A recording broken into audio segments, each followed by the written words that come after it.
Hey everyone, and welcome to Comics from the Multiverse, the DC Comics podcast from MailFuzz TV. I am Peter, and joining me, well, not joining me, I suppose, firstly, is Matt. He's not here. He's at a convention this week. He'll be back next week, don't worry too much. But Connor is here. Just once I thought you were going to slip then and introduce me first, and you almost did. No, I almost did, but I avoided that. Yeah, you know, I was like, I got to the cliff, I almost stumbled over and went, no, save myself. Yeah, just about. Got to rebalance.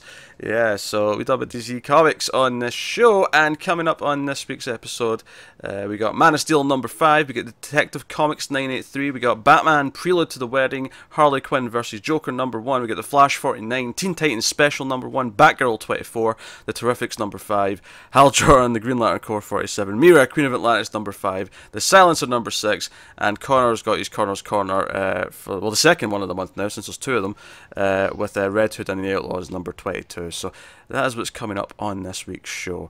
But before we get to any of that, let me complain about the heat and how miserable I am, and how stuffy it is, and how warm, and how I keep sticking my head out the window to get a nice, breeze of fresh air. See, that would be lovely for me, but there's nothing out the window except more heat. No, it was light earlier, but it's gotten a little bit cooler as the evenings. It's like for me, the front of the house is all right because it's not in the sun, doesn't get the sun, so it kind of stays cool. And then I come here to the back where the sun's been beating in all day, and I'm immediately like, right, fan. Yeah, so, I mean, don't get me wrong, a few days ago were the worst. After Wednesday, I think it was, everything since then's felt bearable, because Wednesday was like hell on earth. But here we are. Speak for yourself. Here we are. Well, it's not my fault that you're ginger and you attract heat more. Yeah, do you know the worst part is at work? I work in the basement area, so it's a little bit cooler, but our fan's broke and there's no air conditioning down where we are, so it's hell. Like upstairs, it's all lovely air conditioned, so it's like, I just want to go upstairs, just stand there. But no, stay in the miserable, hot, stuffy room to lift shit. My favorite thing about going to the cinema during the summer is the air conditioning. It's so nice and cool, isn't it? I mean, the movie might be fine, it might be bad, I mean, whatever, but doesn't matter. It's 2 hours of cool air. Yeah, the room condition is nice. So here we go. But hey, so yeah, we're going to talk about DC Comics. We do have a couple of little tidbits in news. Not much this week. A couple of tidbits. First of all, I was actually making fun of Connor, because Connor's going to be missing an episode, not next week, but the week after. He's going to be absent for 1 week. And I was making fun of him because he was going to be missing the first issue, I believe, of Justice League Odyssey. However, the news we got this week is that Justice League Odyssey has been delayed by 7 weeks till the last week of August. Issue 2, likewise, has moved from week 2 of July, to the first one's been pushed to the end of July. The second one's been pushed to the end of August. Right, there we go. Yeah. I had to untangle that in my brain. Issue 3's technically not been delayed yet, but given that if it doesn't get delayed, it'll be out before issue 2. It'll get delayed. So this was a pretty extreme delay, very curious, and we weren't really sure what was going on. Seemed quite extreme. And then Cedric on his Twitter mentioned that, there was a miscommunication between me and DC Comics, and the first 2 issues which were finished had to be scrapped and started again. Which is, I think, is fascinating. I want to know what that miscommunication was. I want to know what was different in those 2 issues. Interesting. I don't know if it was necessarily between DC. He says a miscommunication between production lines, so it could have been at any stage.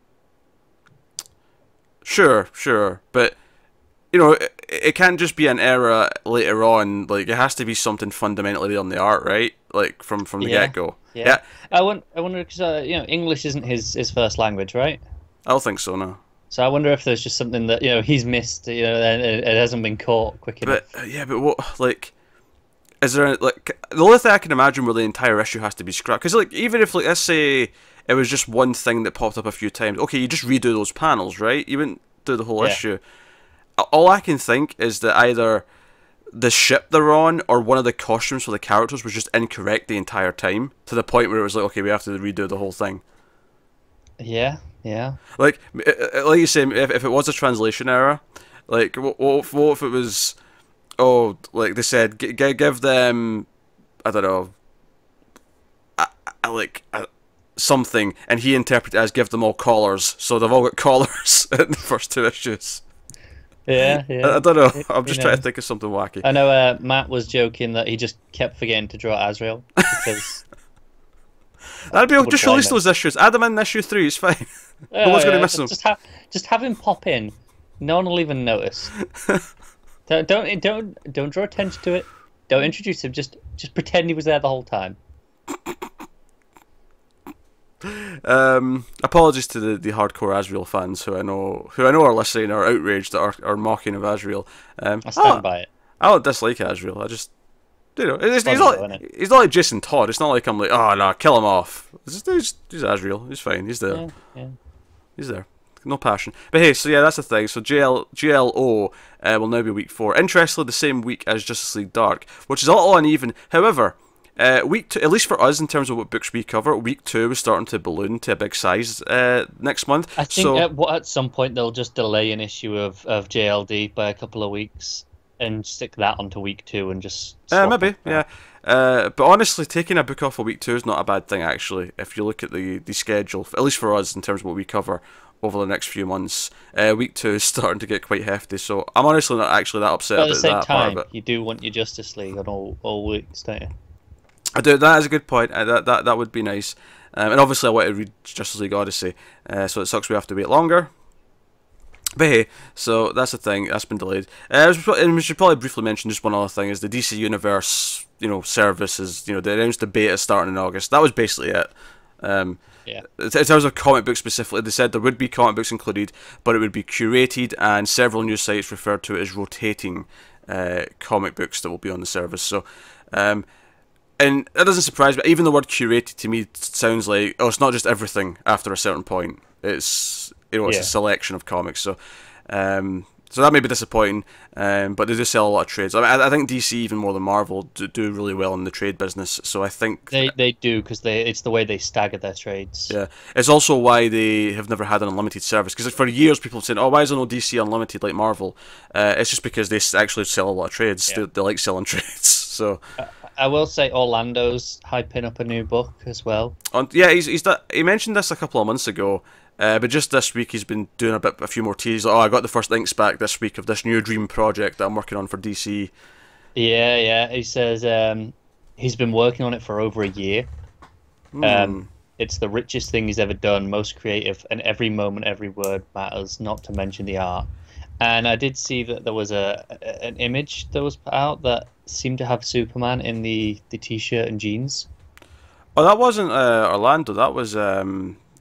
Morrison's co-writing an annual. Is it Sideways? I think it's a Sideways annual. Right, okay. I just saw the art was posted by Orlando. Oh, I think, yeah. By the way, I hate that jeans look for Superman. I'm on the record of saying that. I'll say it again, since it's been brought up. I don't know what context it is that Sideways hanging out with jeans Superman. Is he time traveling? Is he in a different universe? I don't know.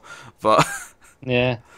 Yeah, so yeah, Grant Morrison's co-writing that annual. I saw that this week, actually. Yeah, I mean, that's news in itself, I guess. I guess it is, yeah. I mean, honestly, for me, it was just like, he's in the jeans. Why is he in the jeans? Yeah, I didn't see him confirm what it was. Like, I just saw him post that image. I mean, unless he's in multiple things with the jeans, because the image I saw was him with Sideways was in the image. No, it is. I didn't remember that, but I just remembered the jeans. Obviously, that stuck out to me. It was on his Twitter, but I've just looked now, and he confirmed it the next day, saying it was from the annual. As for Orlando, this thing, I mean, it's frustrating because I want to be excited. He's been working on this for a year. It's a dream project, but he's got more misses for me now than he does hits. It's hard to care, isn't it?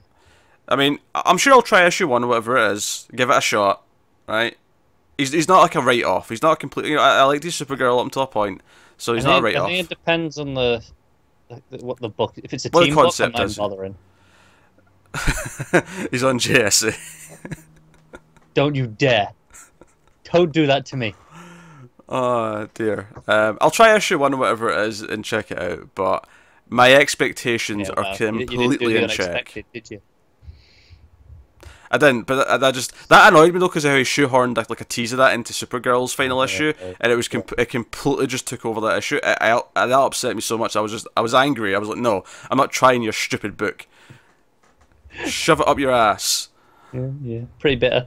I'm bitter. Yeah, so, salt was had. Yeah, it was. Especially since that book was great up till the last issue. It was getting better and better. I mean, admittedly, Jodie Houser coming in and co-writing it did do a lot for that book. It helped. Yeah. Behave. So yeah, so that's all the news. Not a lot of news this week. Just a couple of little tidbits here or there that came from Twitters and a delay.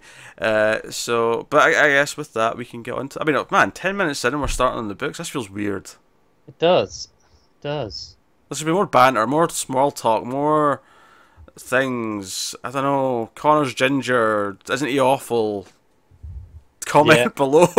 But it's fine. Tell me how you've been feeling with the World Cup. What you've been watching. Piss off. Germany went out. Now Portugal are gone. Piss off. I don't care. Shut up. We're not doing World Cup talk. No. I am defending our audience. 99.9% of whom I am sure do not care about the World Cup. And I am here as a champion for them. I'm willing to dispute that statistic. It may as well be at any point. Hey, if 1% don't care about it, your talk is too much about it. Too much. Only because you're in the 1%. If I'm in the 1%, that 1% is correct. Unfortunately, I'm not in the financial 1%. I'd like to be. Yeah. But not quite. But hey, nah. I read the first 3 issues of Gideon Falls this week. I did some offbeat really good, small talk. This is Jeff Lemire's Image book, and it got announced that they were doing a TV show this week. They're developing it for TV, and it's on sale. There's a Jeff Lemire sale on Comixology right now at the time of recording, and the first 3 issues. Issue 4 was the last one that came out. The first 3 are on sale for $1 each. I grabbed them up, and I read them all when I couldn't sleep the other night because of the heat, and it's pretty freaking good. It's got your mystery. It's got your dread. Your villain, your mysterious villain that's like full of dread when you ever see him, and it's good. I highly recommend it. And if you enjoyed his Green Arrow stuff, it's a reteam with Sorrentino. Yes. So no, that was good. I haven't read. I have 2 Marvel books from last week. I still haven't read, which is Avengers 3 and the first Iron Man issue. I read them both. Avengers 3's it's more of the same. More the same, so it's fine. Right, I'll be entertained. Sure. Iron Man's weird. It's getting a lot of praise. I think it's fun, but I don't think it's great. Like it's lacking a spark. It feels really hollow and empty. Like it's doing all these things I should like, and I do like in theory, but there's just no depth to it. Yeah. That's how I feel with Dan Slott Spider-Man. That's why I stopped reading it. It felt hollow and empty. Like, it was fine. Like, it wasn't offensively bad. It was done some fun stuff, but ultimately I just felt really unfulfilled by reading it. No, that's how I felt. I read issue 3 of Venom as well. Enjoying that. 2 was the weakest because that was like the origin issue. You know, it was like, here you go. Yeah, they're always a chore when you do those, aren't they? But issue 3 was pretty good. It's doing some cool stuff, but really well written and drawn. So I can't complain too much. Thor's back, which has been excellent. Yeah. I've not read a whole bunch of other comics. Gideon Falls was the one thing I've read in the last couple of weeks that wasn't, my weekly DC books or my pillbox books. But I've been playing a lot of video games. I guess I'm still in the mood for E3. And shipping away at some games. See, I've read more comics than I have games, just because they're easier to fit in. I can go right 10 minutes. Well, it's because I've been streaming as well. So it's a nice little motivator to stream a little bit. Mail Fuzz TV on Twitch if you want to come subscribe or not subscribe. We don't have subscriptions active. Follow is the right term on Twitch. Because half the time I'm streaming, I'm typically talking to whoever's talking to me about comics, or horror movies or shit. So, but no, have fun with that. Actually, I played. There was a demo on GOG for. It's not out. The game's not out yet, but Xenonauts 2. And Xenonauts is like the spiritual successor of the original style of XCOM. Because obviously XCOM, I love the new XCOM. XCOM 2 is fantastic. But I never played Xenonauts, and I thought, maybe I should try that, because it's just kind of the old school version of XCOM, but reimagined to work on modern systems and a new campaign and all the rest of it. So I downloaded the demo. I only played a couple of minutes of it because I was reading comics for the show, but I was like, it seems it's a bit more in depth. It's a bit more hardcore time units and all that, but I was like, You should do the Batman Telltale at some point. I should. I've not played that yet. It's also on the GOGs. It's also on Steam. Yeah. Have you done Wolf Among Us? I've not. The only Telltale game I've played. I've played. I think 3 out of 5 chapters of the first Walking Dead. That's all I've played so far. Okay. I'd recommend the Batman and Wolf Among Us. Obviously, get more into. I've heard Batman Season 2 is pretty good, and I've heard Wolf Among Us is good. I've actually got Wolf Among Us on Steam. It's been there for years because it's Steam, and I bought it in a sale at some point, and I've not touched it. Yep. Because of course, I did. I'll tell you what I got in GOG though, because it was on sale for like next to nothing. And I'm looking forward to streaming this at some point. I don't know when. I've got some games I need to finish before I start anything new, but Deadly Premonition is on the docket. Okay. Which is the game it's heavily inspired by Twin Peaks and David Lynch. It's got horrible gameplay from everything I hear, but it's Is that the one with the camera? I don't know if it's got a camera in it. Okay. Are you thinking of Fatal Frame? No, a different one. Oh, okay. But it's so weird, and like the story makes it worth playing. And it's so sort of bad it's good. It's like most video games that are bad you don't want to play, because if the gameplay is bad it's a chore. Unlike a movie where a bad movie can be really entertaining and fun. Same with a comic really. Like, I mean, the plot can be really bad and fun if it's well written, but if it's a chore to read you don't want to read it. But this seems to be the game that broke through where it's so bad it is good. Like, people just agree, no, you should play this. Are you saying it's the room of gaming? Kind of. But the plot is so batshit David Lynch inspired that's why it's worth playing. So naturally it appeals to me. So I'll be doing that at some point. I'm looking forward to playing that now. And I'm on the market for the first Xenonauts when it goes on sale, because I think I like the demo. I need to play it pro. I only played a few minutes of it. I'll go back and actually finish the demo. Not in all the summer sale at the minute. I don't think it is. It's weird. You know what, I'm going to check. We'll do it live. To check it right now. Why not? Why not? Well, you know what? I feel like starting comics talks at 10, because there'll be timestamps. If people want to skip and go straight to the comics, they can. That's always an option. Yeah. don't say we're not good to you. To me, I've been reading more of the Mighty Thor Masterworks. I'm about to start the last volume of the Jerry Conway stuff. So I'm getting up there. I'm in the low 200s, about 215ish. I think I'm at. So I mean, it's getting there. I'm still enjoying it. When did Steam stop, like predicting your searches? When did that happen? I don't think it's ever predicted searches, has it? Oh yeah, like I used to type in a few letters and it would like have a little drop down with the games you're probably typing, and I'd click on that. Oh, you're right, it did, didn't it? No, it's not. No, I had to type in the whole word, like some sort of chump. Time. Yeah. Xenonauts is a long word. You got to spell it right. Yeah. So surprisingly, I had no trouble spelling it right. Oh, it's on sale. Oh. For a reasonable cost. Oh yeah, it's 75% off. I can't. I thought that. I can't shake a stick at that. I think I might be purchasing that after. Yeah. People who enjoy watching me play XCOM will enjoy watching me play that. People who hate watching me play games like that and want me to play the third person like horror games, brace yourselves. Anyway, should we talk about some comics? Is that sufficient for the banter portion of the opening? I think so. Yeah, okay. If you're not going to let me talk about any football, I think I'm done. Oh God, no, we're not doing that. I would rather talk about Star Wars than talk about football. Do you know what? It's really funny. The week that I'm missing, like I'm not here anyway, is actually the day of the final. So good. Be very glad I'm not here, because that final, assuming it doesn't go extra time penalties or anything, would finish about 15 minutes before we usually start recording. What a nice week for you to miss. Me and Matt can enjoy a sports-free zone. I would have been talking about it. Alright, yeah, let's look at comics. So, we will start off. I actually debated pushing this so that we went to start with one you hadn't read. But you also didn't read the Prelude to the Wedding issue, and I didn't want two you didn't read back to back. So I made a cut, because originally that was going to be second because it was more the eventy thing. But I thought no, I'll put it after Detective. So it's flipping back and forth. It's a really weird week for Matt to be off actually, because there's a few books that either you and him read or I and him read. Yeah, he's been a bit awkward, hasn't he? Yeah, it's an awkward week to take off. Not that he picked when the convention was on, but still. He chose to go.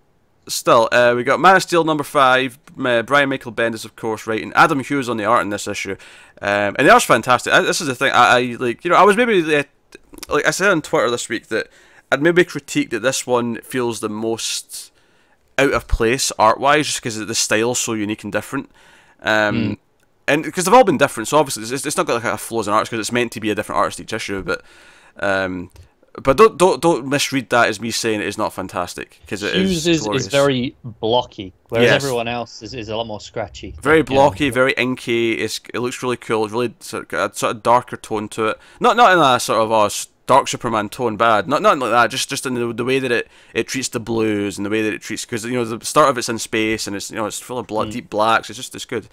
And it actually convinced me. I never really thought about it, but I'm like, no man, I could go for Hughes on a Superman book, Superman or Supergirl, like one of those two at some point. Okay. I'm a Hughes fan. Put him on it. So yeah, so we ended last issue with Superman going supernova in the fortress, and he's flying Rogolzar into space at the start of this issue. Actually, I want to mention the first page. The first pages of each issue have all had like an eye theme. There's been like a circle in the centre. It just as the opening narration plays, and this one's really cool because it's from the perspective, because Superman's like in his narration, he's questioning if the people inside Kandor in the miniaturized city, if they were aware they were about to be destroyed when Rogolzar did this. And the first page is like people in a city looking up, and you can just see the eye of Rogolzar as if it's the sun, but really big in the sky. It's a really nice page.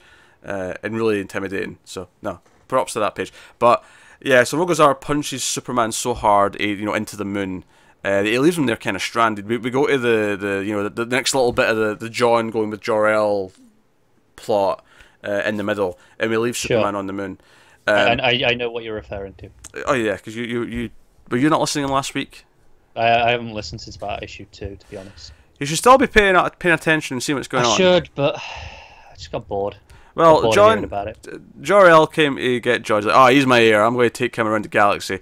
And this issue, again, got a couple of pages of it, and John seems to want to go, and Jor-El's like, yeah, I'm going to take you around the galaxy. And John's like, oh, well, I'll be back before school starts, and, how much underwear will I need? And Clark and Lois are like, sorry, kid, no. He's basically a stranger. You're not going around the galaxy with him. But it ends with John saying, no, I'm going. And Jor-El looks really smug, and Clark looks really pissed. So I'm assuming what's going to happen next issue is that Lois is going, okay, fine, you can go, but I'm coming with you. Like, you're being supervised. This is how we get rid of John for a little bit at the start of the main runs, isn't it? Just for a little bit. I mean, I think it's fine if Bendis wants to have Superman on his own for a little bit, but without erasing anything, just for an arc or two before they come back. I think that's fine. Like, there's nothing to worry about that. It's the same with Batman. However so often a writer just want to do a Batman on his own story. They don't want to have a Robin, they don't want to have a Batgirl, they don't want to have any of the supporting cast. They just want to do Batman. You're talking about Tom King? Supporting cast pops up in that quite a lot. Here or there, but there's not been I mean, I think Damian's been in the book maybe twice in 50 issues. Yeah, okay. But again, I'm okay with that because... No, I'm not criticizing it. I'm just saying, that's a prime example. Oh, sure. It's because Batman especially, I feel like one book will just be Batman on his own, then another book will be Batman with his team. I think it's a bit more noticeable in Superman where, Damian's in other books, Nightwing's in, all the Bat family have their own books, whereas Superman, it's Superman in action, and it's weird if they're not in one of them. Oh yeah, which is why I think it makes sense if he wants to have them gone for a little bit to just actually have a reason and actually write them out for a little bit. I think you have to, yeah. Yeah, before they come back. And the fact that Clark's actually dealing with being lonely and missing them is also part of the plot. So I mean, it's fine. Like, it's not like it's being ignored or whatever. But it's actually interesting. We go back to the new character, Good, the firefighter, and she's looking at the map of where all these fires, all the arsonist fires are popping up over the city, and she's looking for a pattern. And the other firefighters are like, oh, so you're looking for a pattern? So, yeah, I guess that's how this works. And he's like, so you're looking for like a pattern to where like the arsonist is going? And she's like, yeah, that's what Batman said I should do that. And like, wait, you met Batman? You've been here like 4 days. You met Batman and Superman? So I just thought that was a fun little scene. But they get a call for another fire, and when she gets there, Supergirl's already there, and she's got like a bathtub full of like kids that she saved from the fire. And she actually, oh hey, you spoke to Superman. Do you have any idea where my cousin is? She wants to know where Superman is. And she's like, oh, no idea. And it's actually when the Justice League show up. This is kind of the issue where the rest of the league get involved because they realise this is kind of a big deal. and they get kind of worried. And Kara actually realizes, you know, where would Clark take him if he was trying to get him away from, like, you know, everyone else? And she thinks of the moon, so she flies to the moon. And there's actually a great page here. In fact, I love the panel. Supergirl like flying up to the moon. One of the panels, it's almost like that final shot from Superman the movie where Clark's going like in front of the Earth, but it's Supergirl. It's a really nice page. But she gets to the moon, and it's almost like a rendition. You know that classic Crisis cover, or a moment of Clark holding her. You know, holding Supergirl. Yeah. It's that, but she's holding him because he's on the moon. Basically, you know, he's been beat to shit. Yeah. He's been left there lying for dead, and she's holding him. And we come back to Earth, and he's in a hospital bed, and the Justice League are there, and they're basically debating what's going on, and like, oh, so he said cleanse, like, oh, well, this sounds kind of extreme, and they're debating, okay, what do we do about this? You know, Kara's there, and Superman's like, oh, and he's thinking to himself, oh, Kara remembers Krypton, I don't, so she's like, I've never seen her with this reaction before. So I like how it feels heavy enough that the League are starting to get involved, and it's okay, this is something big that Superman can't necessarily take down on his own. It feels very logical the way it's doing this, and also it's just fun seeing Bendis actually write the other characters. Like when they first show up at the burning building, like at the bottom of the page, Flash is just like, oh, but I put the fire out, FYI. Everyone else is talking about what's going on with Superman, and he just sort of speeds in and goes, oh, I put the fire out, FYI. You know, and I know you don't like the dialogue, but if you like Bendis speak, there's... Yeah. I mean, that's why I kind of stay silent during this, because I know, you know, my opinion is kind of... Yeah, it doesn't really mean much on this. It's not a statement of the quality. Oh, a quality of the book, sure, but I think for keeping up in what's going on generally in the universe with the Superman and the new villain, I think's worth I'll knowing. worry about it at the end. But so yeah, so I mean, they're really hung up on the word cleanse. Like he said, cleanse, like a zealot. Like, you know, did Krypton have zealots like this? So they're debating that. They're openly talking about it. And it's when Batman says something along the lines of like, oh, he, you know, destroyed Krypton to cleanse, you know, and Superman's like, oh shit, and he flies off. And there's a great moment here as well where Kara is about to chase after him, and she's kind of pissed that he's flown off without her to do something. And Diana like kind of says, hey, no, look, understand, like, if this villain, who's like one of the most dangerous villains he's ever thought, is here to just completely wipe out Kryptonians, he doesn't want you in the field with him. He doesn't want you there to, like, you need to be here essentially as the backup. Because she even says, you know, we need you not to be with him if he's going off to deal with Rogol-Zar. You know, we can't lose both Kryptonians. So it was a really nice little moment. And I actually kind of love seeing Supergirl interact with the Justice League and having like those relationships. Because I've always felt that she belongs, if not in the Justice League, at least on like the Titans or something like that. So it's a really nice touch. But basically, Superman in his narration's like, right, I promised Star Labs I wouldn't do this anymore, but I'm making the call. It needs to be done. And he actually flies through the Earth to get to the core of the planet because he suspects that Rogol-Zar is down there up to no good. Because obviously, I mean, he left mid-fight before. You know, he knocked him out and then left. You know, what's he up to? And sure enough, he's down there on the core, seemingly up, you know, trying to destroy the planet.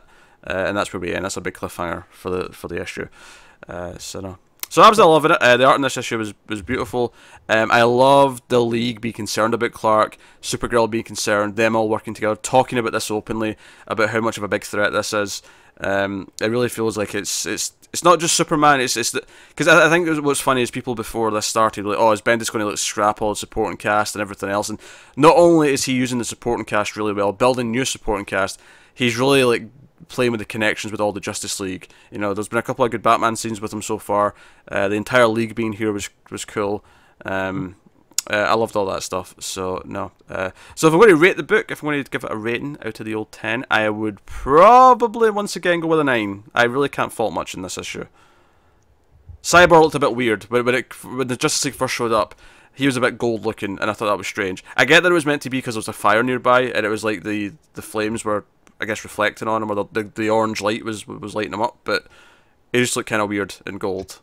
Fair enough. That's my critique. That's my critique. I'm okay with it's very critical of you. Well, nothing else bothered me. Everything else worked. I mean, actually, no. If I'm going to critique something without more context, John just kind of defiantly saying, "No, I want to go with Jor-El." And I think, you know, for a second there, that did feel a little bit out of character. Like, I don't understand why he's so, like, because he's never really been defiant with his parents before, at least not to this extent, I don't think. Whereas, like, no, I'm going. No, never. I mean, that's kind of the whole point of his character and his teaming with Damian has been that he kind of does what he's told.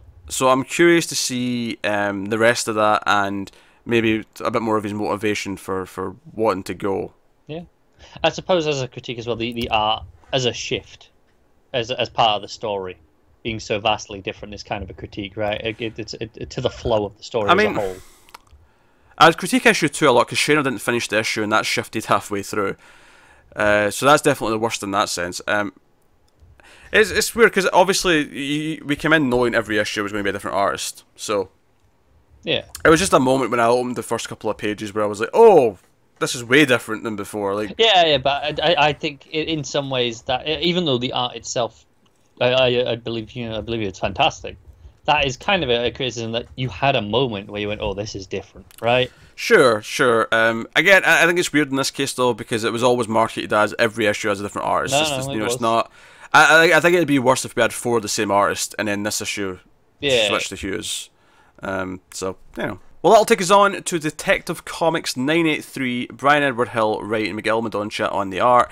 So this is the first part of the On the Outside. Every time they say the word outside, it's bolded. Yeah, sure, we're not getting an Outsiders book after this. That's not where this is going.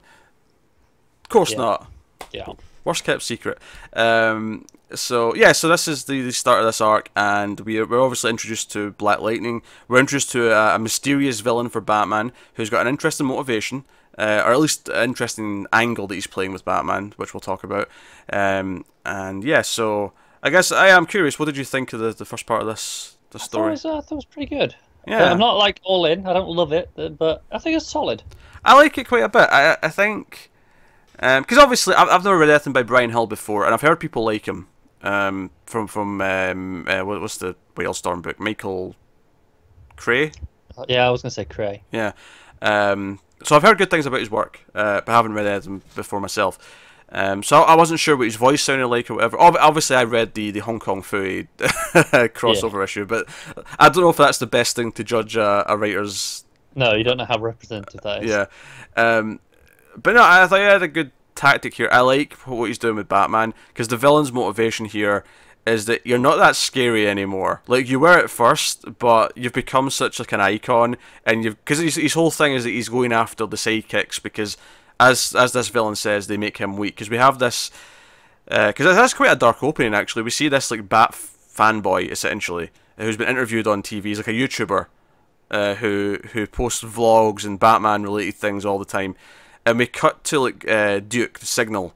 Finding this teenager like tied up and like kidnapped. No, that's true. I'll be honest. I think some of my biggest issues in the book are these first couple of pages. Oh, go on. Especially this first page opening on such a dialogue-heavy interview. I feel like that may not be the right choice to start a story on that. Joe, it's funny. I sympathise with what you're saying. And I get it, because I obviously, because I think even I was like, oh, is the whole page going to be this dense? Or the whole book going to be this dense, rather? But at the same time, like, I think about this tactic, because this is something Dark Knight Returns did, was you'd have the news reports and stuff, and that was very dense whenever you got to one of those pages. And I think that has aged poorly for those parts. That's fair. But at the same time, like, I think about it, and again, it's a comic book. I shouldn't necessarily use this as a valid comparison. But if a movie starts like this, where it starts with a news report, I would never. I'd be, oh, that's a fine way to start. You get out some exposition. You're introducing this new character. You're doing all these things. Ultimately, I don't think it's a big offender. When I think of other books that have these types of pages with the news reports, it's not the worst. But it stood out to me as soon as I opened it. I went, okay, we're doing this. Yeah, there's only 2 pages of it though in the whole book, I think, though. There is, and I was glad it was only the 1 page there at the start, as it was, because I was like, okay. I think if you are worried about that, I understand why he started with this, because the whole point of the story is the perception in the public of Batman. So the idea that you've got this YouTuber who's kind of neutered him himself, because he's like, he's just a fun topic to talk about on the blogs and stuff. Yeah. So it makes sense thematically that this is what he's starting with, and I do like the tease at the end with whoever's watching it, smashes the TV. Like, it's a nice subtle little, like, oh, okay, we've got the angry, mysterious looker. Watching this. I think to alleviate that fears, it does immediately cut to a page that is much bigger panels, very little text. It's just here's just sequential art. Which ironically has possibly my only art critique of the issue, is So it does the bit at the start of the acrobatic leap with the silhouettes. It's something you've seen in a lot of Nightwing books specifically. I don't like the using the block colors. Whenever I see it, usually it's a bit faded to show it's a transition. Like that was the past movement. Here they almost look like Yellow Lantern constructs. That's fair.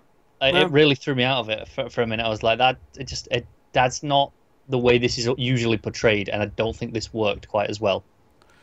I mean, I don't really have a problem with it per se. I mean, I agree when you're telling me, yeah, it looks like Yellow Lantern constructs. It kind of does. But there was never any like risk of me confusing it.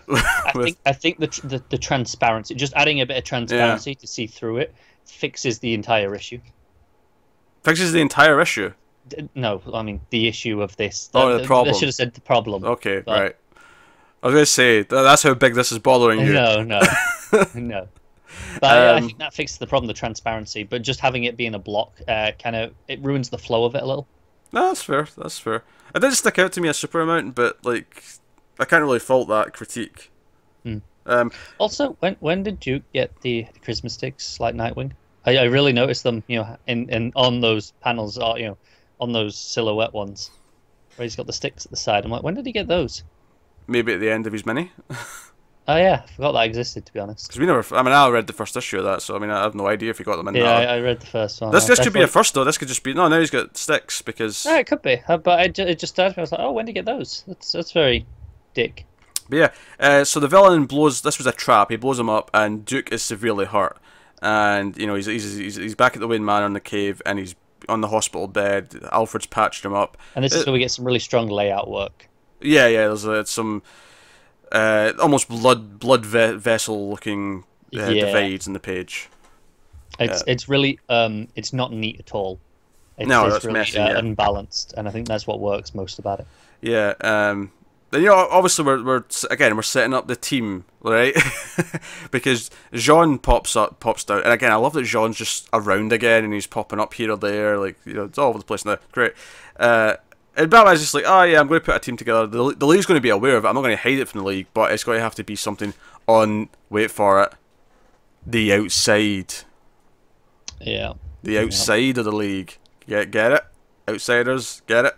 But yeah, so no. Right. But I like that Jean also asked about Duke. It's good. It's one of those things where Duke came into existence when Jean was like gone or missing. I mean, I think his mini in DCU was kind of on at the time, but like he's so disconnected from that in that character that it feels kind of nice to like, oh, he's aware of him, and like again, world's all in sync. And of course, we have the ridiculous comic book technology bit where the villain in the shrapnel from the explosion hid data for Batman to find because of course. Yeah. Can I say how weird it is to see Bruce not wearing the bat suit in the cave? He's wearing the turtleneck, or as Archie would call it, a tactical turtleneck. It's straight. I don't see him out of costume that often in the Batcave. I feel like how often you see him sat at the computer with the cowl down, but still with the outfit on. Oh, sure. I feel like I see him in the cave. Not so little that I feel weird about seeing him not dressed in the costume, though. I feel like it's just been a while since I've seen it. Yeah, I mean, I guess. We cut to Metropolis, and we get introduced to Black Lightning, and he's interviewing someone for a job, and explaining just how hard it is being a principal and a teacher, and how you're going to fail, but you have to keep trying. It's kind of just it's an introduction to his character. It's showing his determination, his attitude, his outlook in life. As we're seeing him save a girl from a villain using his powers and stuff. So it's basically just a nice introductory. Here's who Black Lightning is in a nutshell. If you don't know who it is, here's the explanation. And then we get the news program, and this time it's the mother of the kid who died, and she blames Batman, and she has nothing to say to him. But this time it's all cracked because obviously at the end of the last time the TV that whoever was watching this on has got smashed. And we actually hear the voice at the end, like, I know why. After someone asks, because they mentioned Markovia, small country with rising tensions. Markovia rising? Yeah. So of course we have the Bruce and Jefferson meeting where he makes the job offer. And and there's some fun little bits here. I like the Batman because he notices the formula on the board, and he's like, "Oh, your math's wrong." He's like, "Yeah, well, I'm trying to like fix my suit or make it better, but I'm not a physicist. It's not my area." And he makes the offer. He's like, "I don't want someone who is always right. I want someone who knows when he's failed." I like that line. I thought it was a really good line. Yeah, no, it was good. But yeah, so the final scene is kind of the big tease for the villain, because Batman's back in Gotham. He's chasing some bad guys from to just rob something or whatever. The police are chasing him as well, and he does his Batman thing. But over this, we hear the recording. It turned out the data that was in the body was a recording from this villain, and basically explaining his whole thing. It's like, oh yeah, the night no longer belongs to you. You have become neutered. Like, you're this popular figure now, and and then he calls him Bruce. I like that because all the panels have like several of these speech bubbles from the recording, but that one is just the one. It's just the Bruce. It's like, no, I know who you are. Like, this is more serious than you thought. And yeah, I love how this is shown though, because after he deals with these bad guys, as he's listening to this through his earpiece, he looks over and he notices like a group of people on the street filming them on their phones. And he doesn't look very happy about it, and he drops a smoke pellet, and it's great. You get the silhouette of Batman in the smoke, the classic look. You get him firing the grapple gun outside of the smoke. But what I love about it is the very next panel, you see him come out of the top of the smoke, and you can see him clearly. Almost like, oh yeah, you masked your appearance for a second, but they're still filming you. They can still see you going up through the smoke. The mystique is gone, is kind of his thing. So, no, I thought that was well done. I think... I agree with most of what you're saying. I think that him knowing he's Bruce, I'm like, okay, whatever. That feels like a really just an easy way to make him a threat to me. Oh sure, yeah. I mean, it's not like the first time we've done that. No, exactly. So I feel like, I mean, the other stuff's not bad, but I need more before I'm into this villain. Yeah. Oh, when I was complimenting that, I was more complimenting how it was revealed and how it was laid out. Not so much that I thought that him knowing he's Bruce is excellent on its own. Yeah. I groaned a little bit at that. I'm like, oh, okay, we're doing it. It's such an easy way of going, look how much of a threat he is. Oh, right? sure. Yeah, I mean, I don't know if the villain himself is a threat per se. I mean, I think the fact that he's already injured Duke, and obviously in the last scene he's going to go after Cass. Although I don't like his chances. Cass is going to wait the floor with you. One-on-one with Cass. That's a brave man. No, that's a stupid man. Unless he's got a lot of tech to back him up. It's not just like a straight one-on-one combat. Yeah, he has a fancy-looking gun. Yeah, he has got a sword on his back too. Yeah. So maybe he'll go. It's so much that I think he's a threat. Yeah, although they're doing a decent job of starting getting there. I think it's more this belief that he wants to make Batman better. He thinks the sidekicks are making him weak, and he's lost his mystique. And Batman might actually be like, shit, you know what? He's kind of right. Like, I'm not feared the way I used to be. I think that's an interesting idea to explore. Yeah, fair enough. So I like that idea. So I think that's cool. So yeah, we see Cass at the end, and she wants to see Duke because he's hurt. I want to see him. But have we seen them interact much? Not really. I buy that Cass cares though. She's a caring person. No, that's fair. I'm like, I don't remember seeing them interact once. Yeah. Not really. I'm glad that Cass is. I mean, it's only been one issue since we ended Tinian's run, but I'm just glad Cass is still a permanent fixture. She's still around. Sure, yeah. She's doing things. It's fine. But yeah, and the villain's got he's almost got like a Mr. Bloom mask on actually. Different colours, but the shape, the symbol in his face is very similar to that. The sort of star. Yeah, I can see it. Yeah. But no, so yeah, good luck fighting Cass.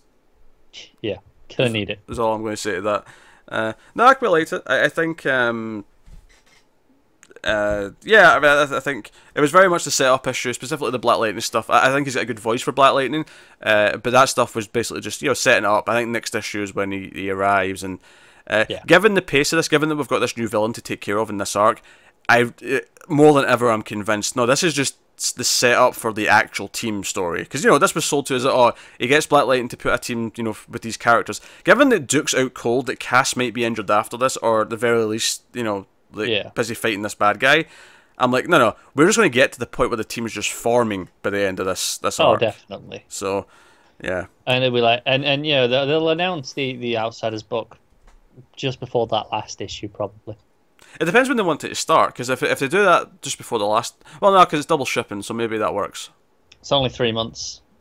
Yeah. Did they want a 3-month gap though after the last issue? I mean, we're already at least 1 month gap, right? Because we've had the next stuff solicited, haven't we? Or have we just got to the end of this been solicited? Okay, September. This is what. No, that should be done because this is what 5 issues, 6 issues. 5 or 6, yeah. So you got this is the last of June, 2 July, 2 August, 1 September. So yeah, so if it's 6 issues, then we've just had the last one solicited for the first half. Yeah.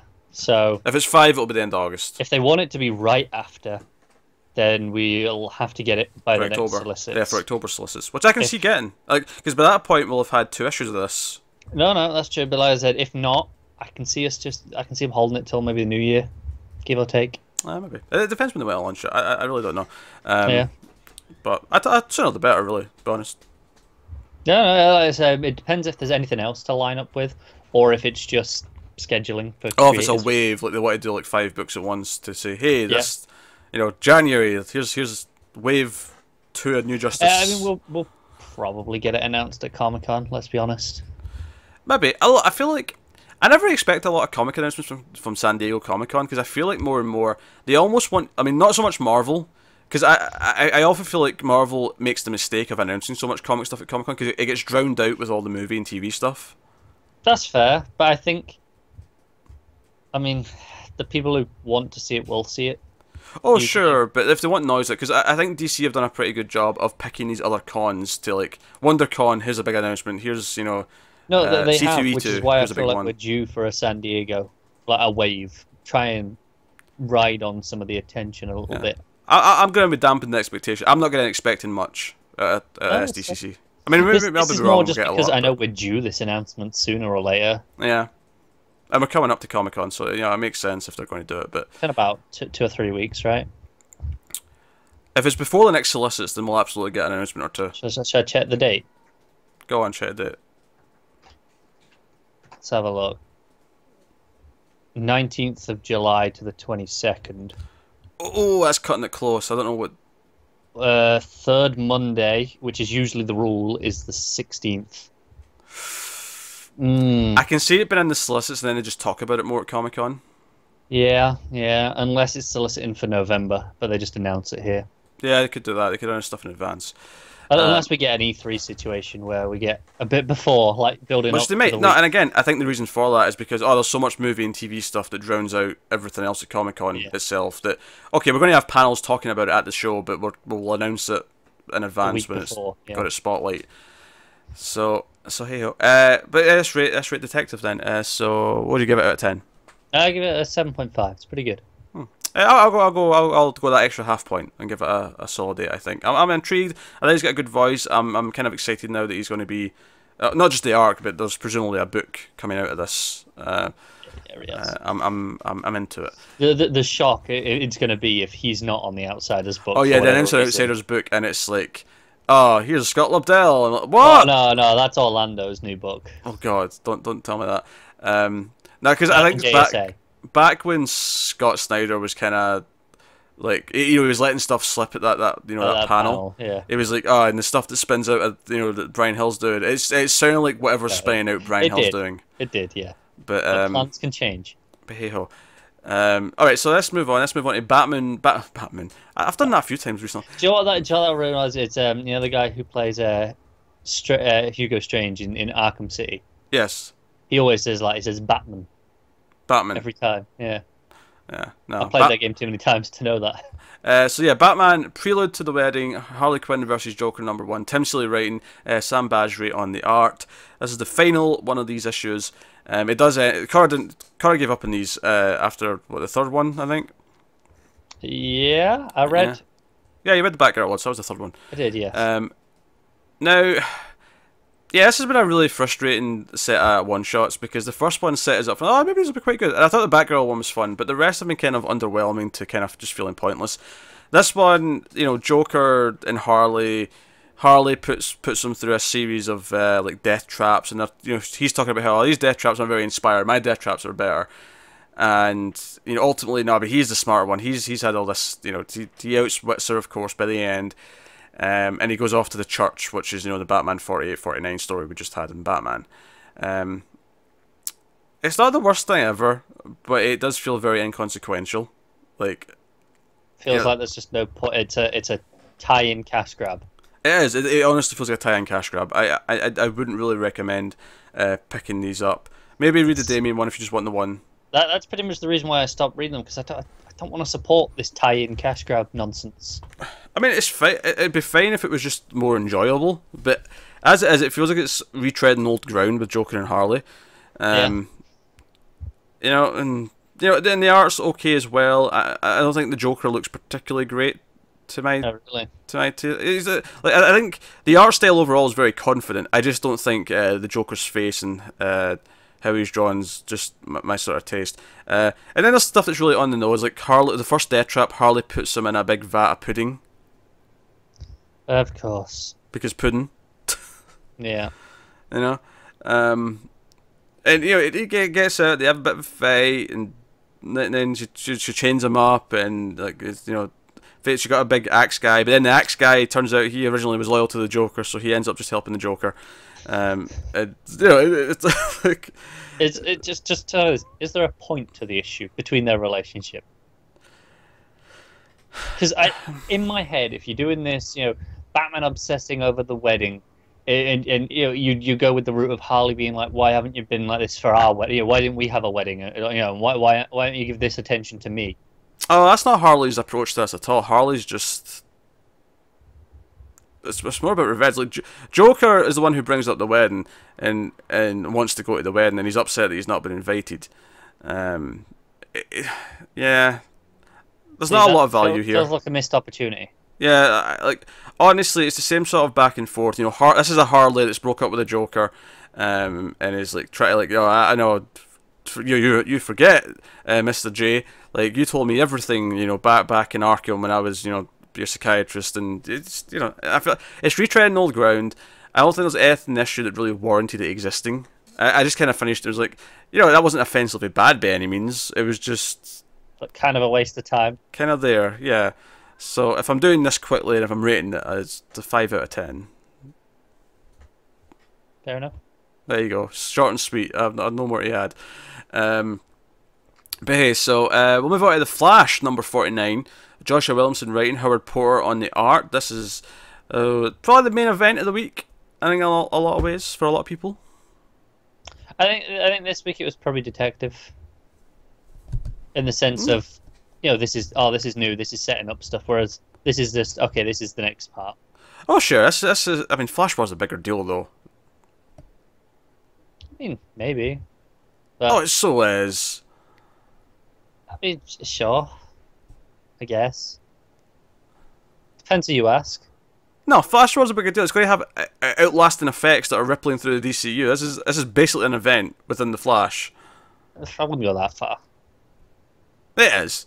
I mean, hell, this issue is about the fact that everyone all over the planet, including the Justice League and Amanda Waller, are like, shit, what are the Flashes doing? Because they're both running around the planet so fast, they're causing all sorts of chaos. They're running through, where is it? Themyscira, Hall of Justice, Fortress of Solitude, Dinosaur Island, Arkham Asylum, Gorilla City. On that, Themyscira, what's going on there? Bit of editorial oversight? Yeah, that's a good point. I mean, they're moving so fast that... See, I'd say they just run past Themyscira, but the panel clearly shows them running over it. Yep. I don't know. I don't have an answer for that. I'm just calling it out, because that's kind of bullshit, right? They vibrate through the protective force field that keeps Themyscira hidden to everyone.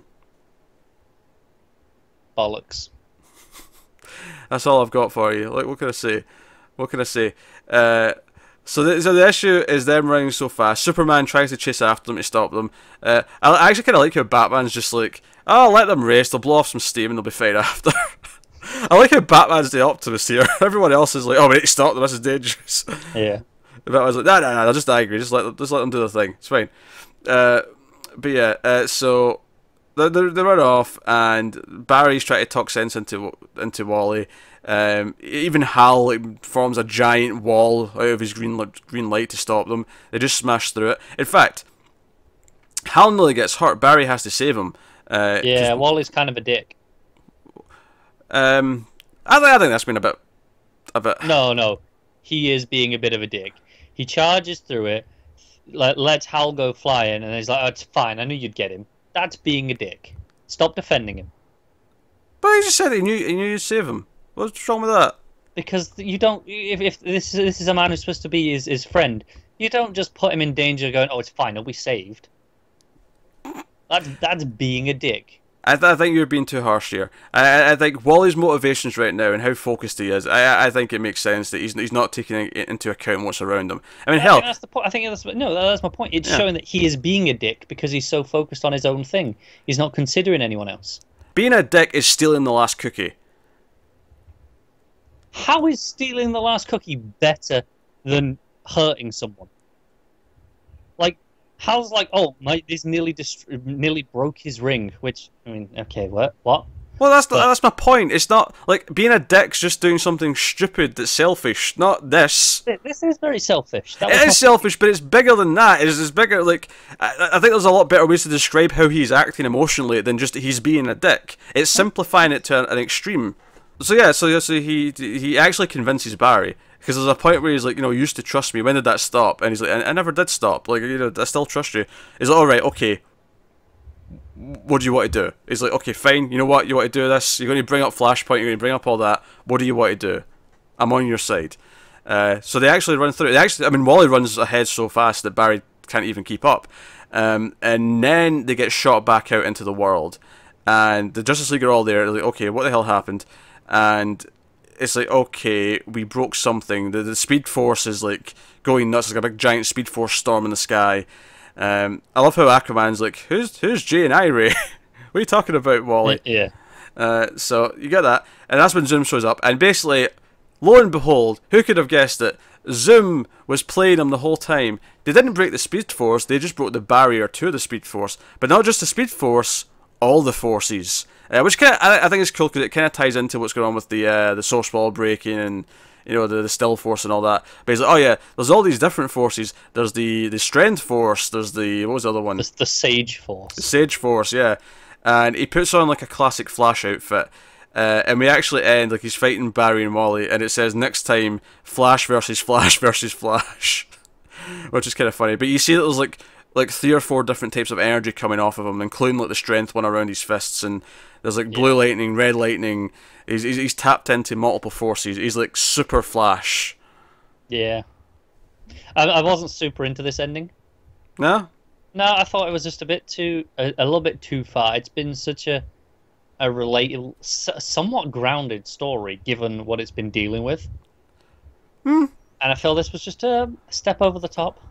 It is over the top. I feel like it's very in tone with what the Flash typically does, though, with being over the top. It's very much, there's a sub-Speed Force within the Speed Force, and there's, Yeah, but I feel like the problem is we haven't been doing that for a while. So throwing all these in, at once here at the end of this story feels like too much at once. Yeah, okay. No, I mean, I mostly had fun. It's probably not my favourite issue in the I think I had the more emotion from the last issue. But as far as what I liked about this one was the idea that if the Flashes really get going, they are actually this cataclysmic event for everyone to deal with. I love the Justice League and everyone around the world. One point we cut to the Atom and he's like, "Oh, something's weird. The microverse is reacting." Something's affecting all the laws of physics across the planet because they're racing, over and over again, and not making the Earth spin backwards. Take note, Superman the movie. Take note. That was silly. Yes, it was. Yes. At least for time travel. I'm not necessarily saying that they can't make the Earth spin in the opposite direction. Superman probably could, but literally grabbing it and spinning. Sure. Yeah. I'm not sure they're putting enough strength into their footsteps. I know they're going fast, but they're propelling themselves from the Earth. They're not pushing the Earth backwards against its rotation. What if like a little sleigh, right? You have both Flashes at the front of the sleigh. You have Superman sitting in the sleigh at the back, and he just clenches his fist into the ground, and he's like, "Right, run, run, Flashes, run." So they run. They do the speed, but he's got the strength to hold on. And they're running against the spin, I take it. Yes. Yeah, okay. I mean, I assume that piece of Earth that someone's holding just crumbles before the Earth True. starts to Okay, move. But that's fair. Okay, it has to get like a rod that goes all the way to the core, like a giant, like yeah. you know. And at that point, it wouldn't actually take that much effort to move it because you've got a big criminal liver, so you can just spin it. Sure. Physics, Sure. But so yeah, Flash is big. Flash War still going. And I do think Zoom being back, and I actually have no problem with all these other forces. If anything, I just think it's ridiculously OP. And if this is something that Zoom kind of keeps, I don't actually mind so much because the way his powers worked were already different from Reverse Flash. Don't get me wrong, from Eobard, yeah. but this would make it even more because it still essentially had the same effect, even though it was working differently. The end result was still kind of super speed. Even you want a way to make him more unique. Yeah, so him having these extra forces that he can tap into, even though I don't necessarily think it will be permanent, is a fun way of differentiating him. And no one really known who he is because he's kind of erased from the timeline. Which that was the other thing actually, is that Barry admitted to Wally that he was kind of aware that people had been erased. They didn't know that his family had been erased specifically, but he was aware that people had been erased and that him and Batman were kind of working on it. Yeah. So it was nice to bring that back up. But the art was good. Porter is a classic Flash artist. I thought it was a little bit hit or miss at times. I liked it when it got going. I thought the first page in particular, where you got Waller and Trevor there. I thought that page was kind of rough, and I was a little worried, but it was fine after that. But that page in particular, it was almost like it was like, oh, there's no speedsters running about in this page. It's boring. It kind of does feel like that, yeah. It's just Amanda Waller. There's just regular human beings. There's no costumes. Oh. Yeah. I don't know. That page really didn't work for me. But the rest I'll give you the Themyscira complaint though. I'll give you that one. I can't explain that at all. That is an editorial oversight. Yeah, it's just like, hey, they shouldn't be able to do that. So that's fair. I get the logic when he was writing it though. It's like, oh no, it's like all these monuments and landmark places throughout the DC. Yeah, no, I get it, but it crossed. I was like, wait a second. Yeah, it was a little bit weird, but hey, so that was Flash. So I clearly was into it a bit more than you were. I'm not. I have no problem with the over the top villainous or villainy, I suppose, at the end of the book. Fair enough. And I'm excited. That said, though, I think the emotion of the last couple issues landed better for me than this did. This was all the action. It's probably my least favorite issue of the arc. Maybe I'd have to go see what the other issues were specifically. Fair enough. They're all kind of blend together now, and this will blend together with the rest once I'm, into the next issue. So what would you rate it? What would you rate it out of 10? I mean, as much as my least favorite, I have some problems. It's still pretty good overall, so probably a 7. Yeah.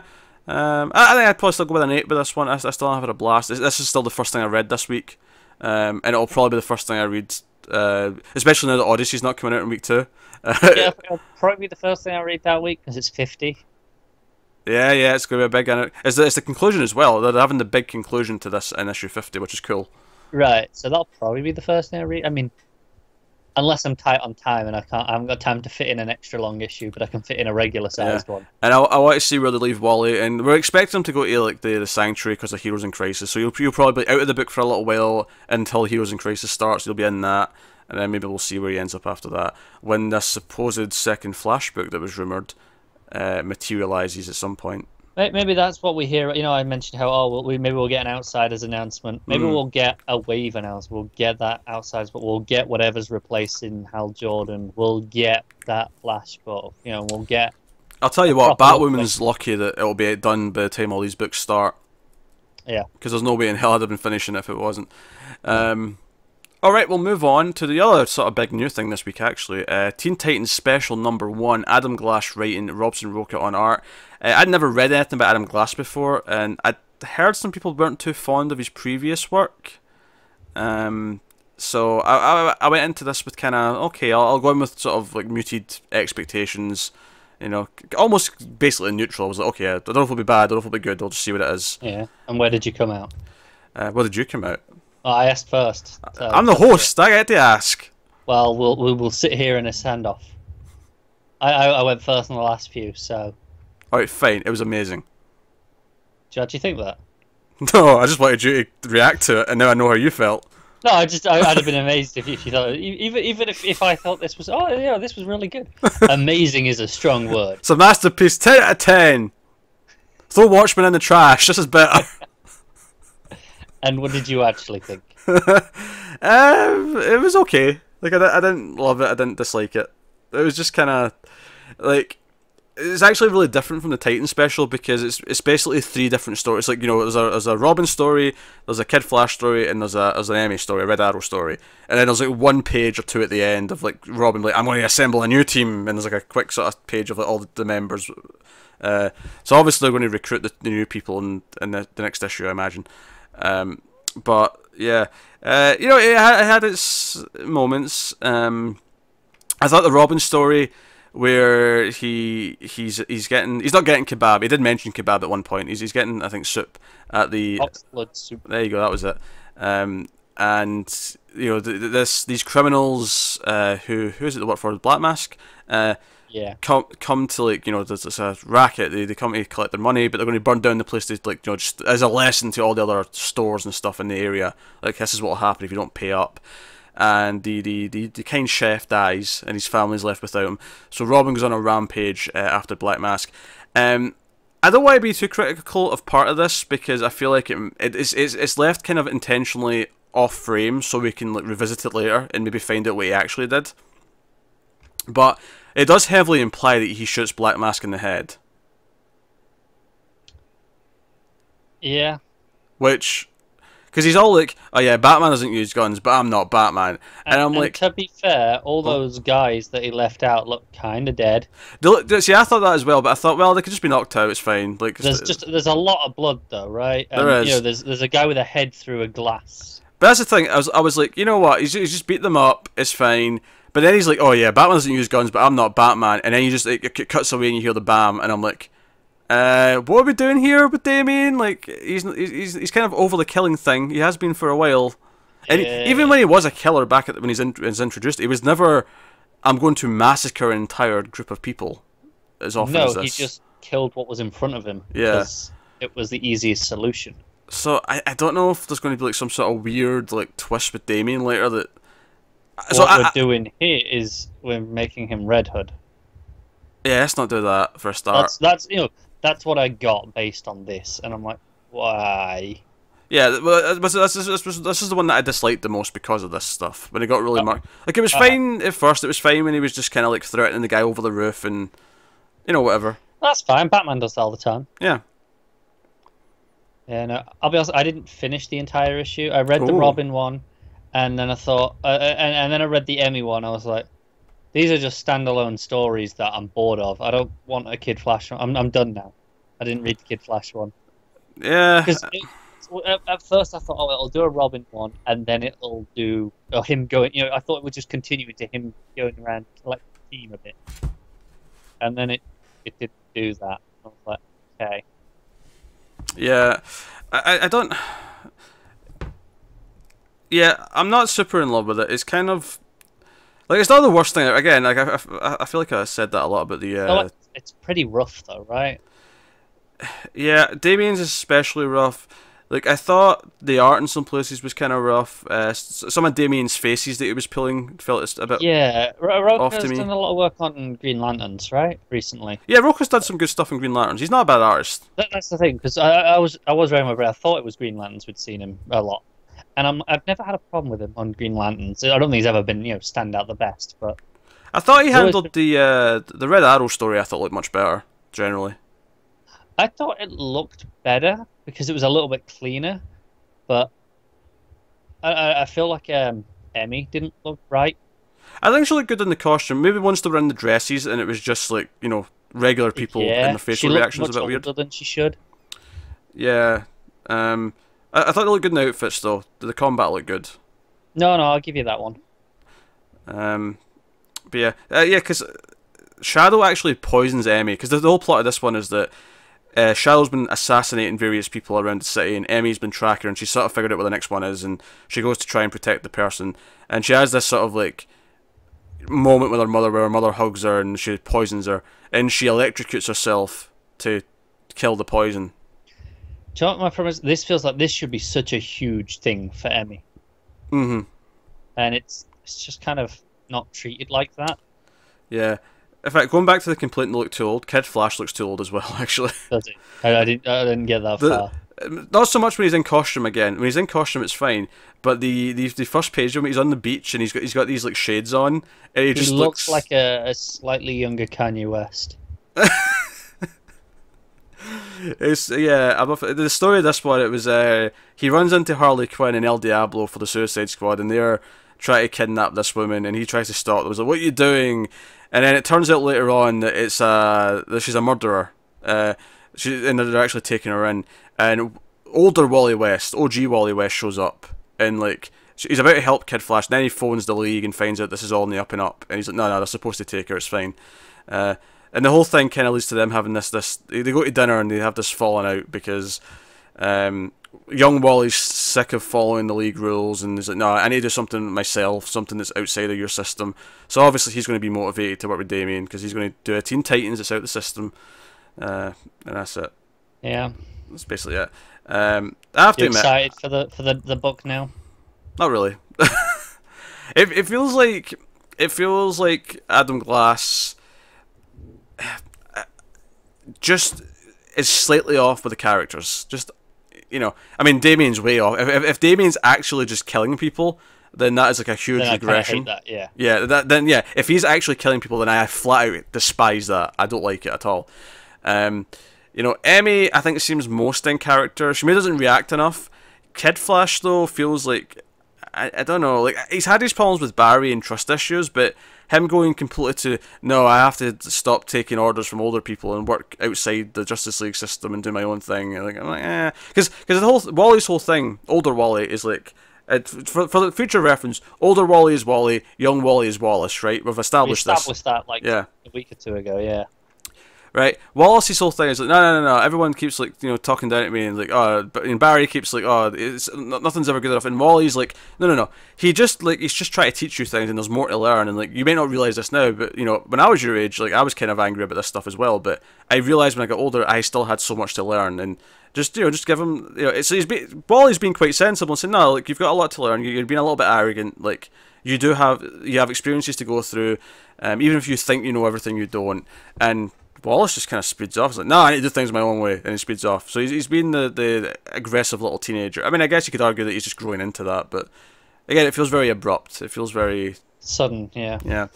I think as well, I'm a little annoyed at the issue in general. It's kind of a waste of an issue, right? As a special. Yeah, it doesn't really set anything up. Yeah. But yeah, what's the point of this other than have an extra oversized, overpriced issue? The only thing that really, I mean, obviously, I guess you're saying it's kind of the motivations for each of the characters, but it's very thin, and all it really is the last like 2 pages of Damian. I need to form a new Teen Titans, and then there's a page of all the characters like one by one, and who they are.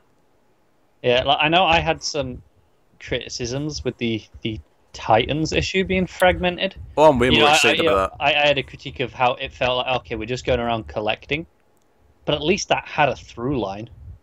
Mm-hmm. Like it had a point to it. I don't begrudge it as a waste of an issue. This here, I'm like, well, this is just 3 short stories. Yeah. It's kind of frustrating because it's everything's just a little bit off again, except from Damian killing people. If that's actually what he's doing here, then that's a lot off. But everything else just feels just like left of center, right? Everything's just a little bit off, and it feels a little bit weird. It's not like you're reading a Scott Lobdell book and it just feels horrible. It's not like you're reading or you're looking at art by I don't know, pick a bad artist. Brett Booth, right? It's not like nothing about it's a train wreck. It just feels a little lackluster. And I'll read issue 1 of the main book and see what the actual team's like together. Right? I think it's worth doing that. But I'm less excited, because I was kind of neutral as well, like you. I didn't really know what to expect. I have no previous experience, so I was like, I mean, it could be good, could be bad. Yeah, that's how I came to this. I'm going into the first issue a bit negative now. I'm not expecting to like it. I'm expecting this to feel like, okay, this might feel weird. Yeah, I'm kind of expecting to try the first issue and then not read anymore. But kind of a shame, right? It's kind of a shame. Obviously, I hope it surprises me. I hope it pulls me in. But that's. I mean, I guess the advantage of half the team being new characters is that he can't get them wrong. That is true. That is true. But so far, I'm not feeling super hopeful. So I guess we'll rate Teen Titans Special #1. How did you feel? Yeah, I give it a 4. Yeah, I'll probably give it a 5. I feel very similar to this as I do the Prelude to the Wedding. It's very in the middle. Nothing to be kind of super happy about.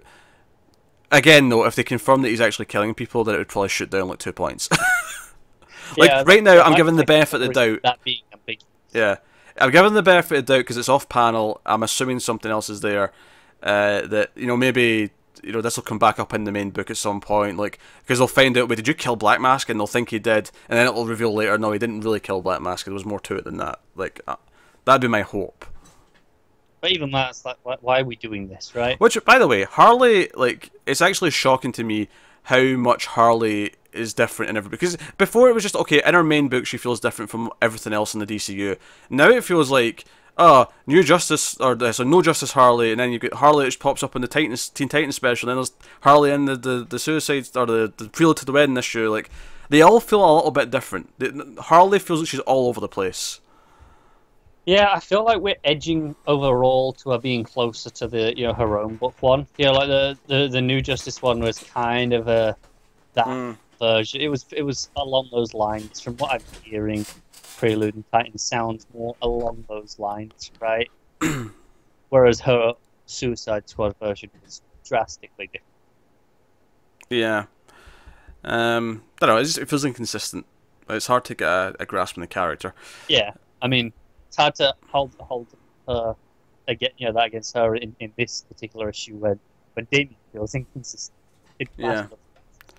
So I guess we'll move on then. We'll move on to Batgirl 24. Shawn Aldridge writing and Scott Godlewski on the art. So this is a one shot. This is a fill-in issue before 25, which is the anniversary issue. It'll have the first Muirhead Scott story with a few other things. So again, kind of like Teen Titans Special, I had no expectations. I didn't really know who Shawn Aldridge is, so I came to this just like, okay, we'll see what it's like. I came in going, Scott Godlewski's the guy who's been doing a bunch of Batwoman, right? No. What did he do recently then? No, because Batwoman's been He did that was Blanco, but did Godlewski not do an issue or two in the middle? Maybe he did an issue or two, but it was never. No, I thought he did between the two arcs. Maybe he did. Maybe he did. I can't remember.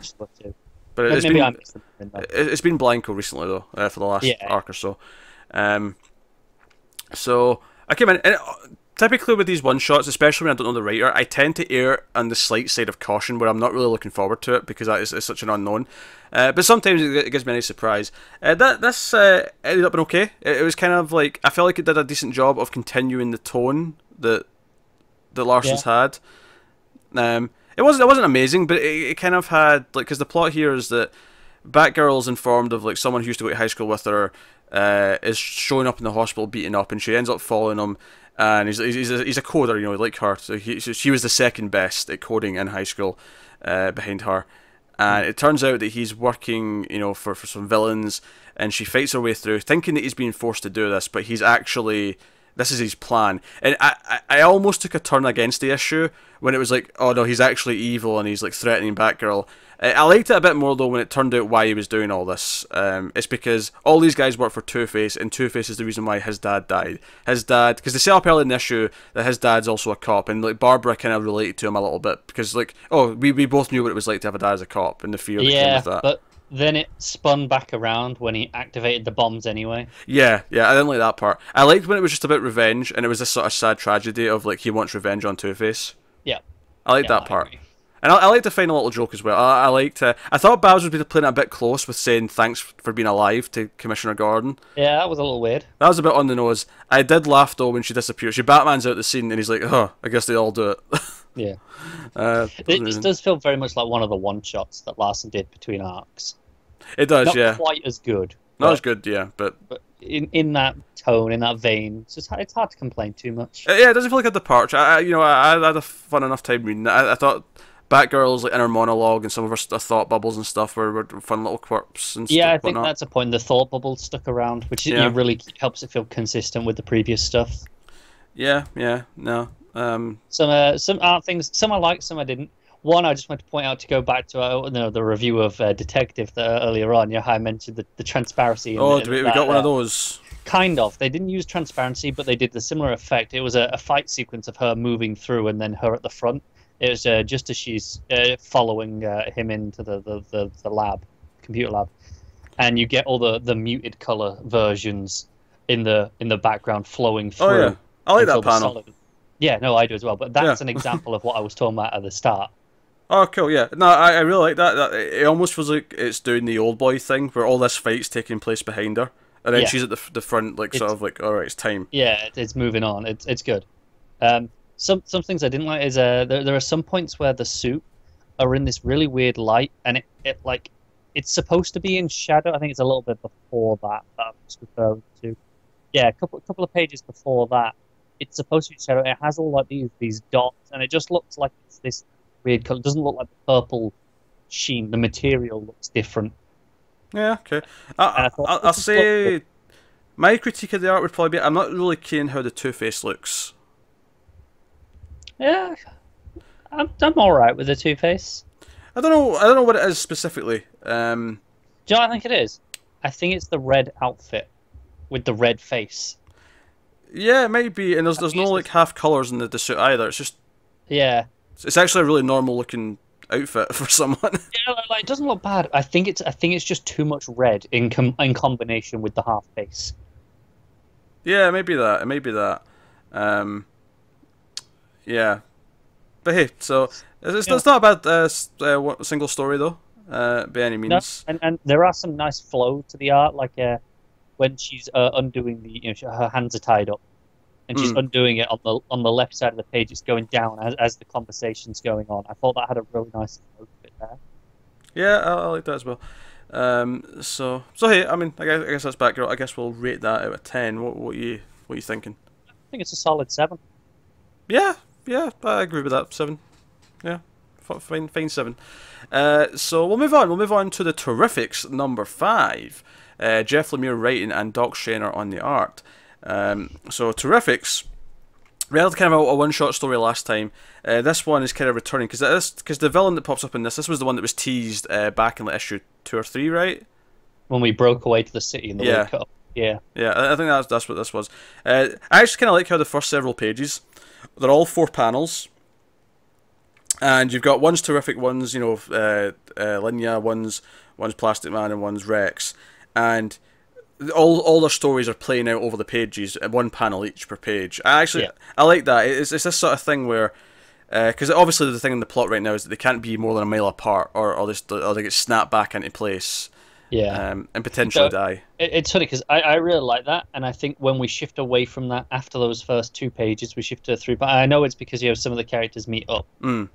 But when we shift to 3, and okay, they're still getting the same amount of panel space because they get half. But I think the issue starts to lose its flow a little bit. I think the 4 panel flow worked, and then the 3 panel, it's just not quite as tight. I don't know, I never had a problem with that. Because, like you say, it worked for me because it was, like, this was when 2 characters, like, meet in the page.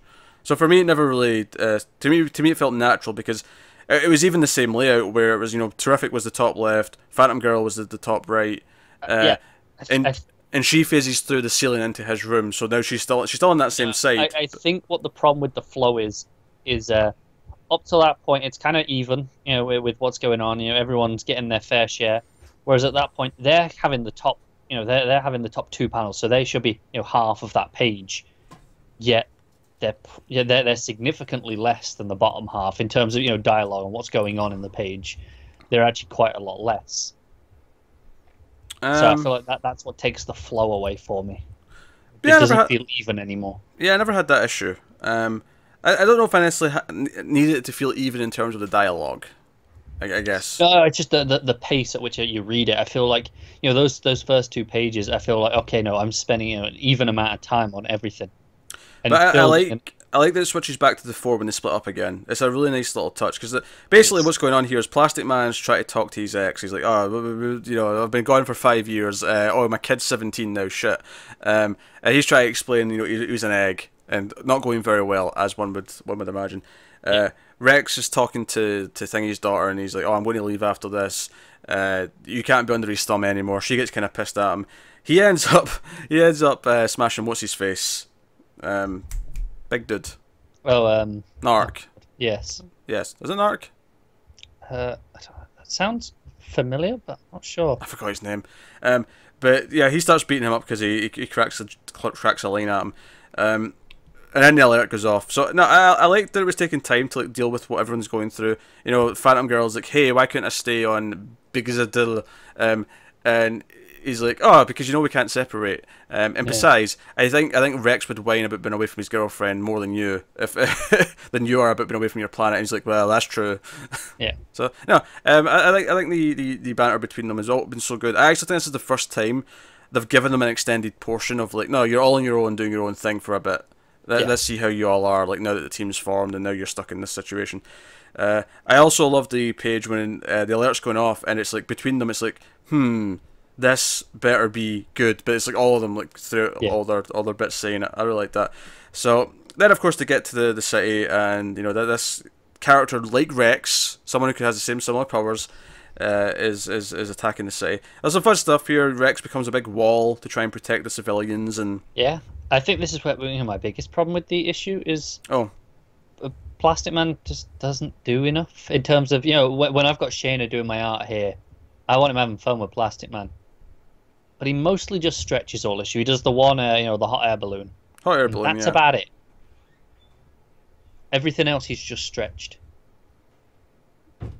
That's a weird complaint to me. I don't know. I think it's disappointing. I feel like the whole point of having Plastic Man is to play around with the different things that he does.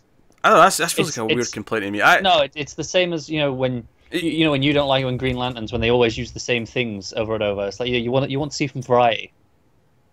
Did I say that? I thought you'd said that before. Maybe I'm. If anything, it's the opposite. I hate when they get overcomplicated with it, and I like that they use simple things. Fair enough.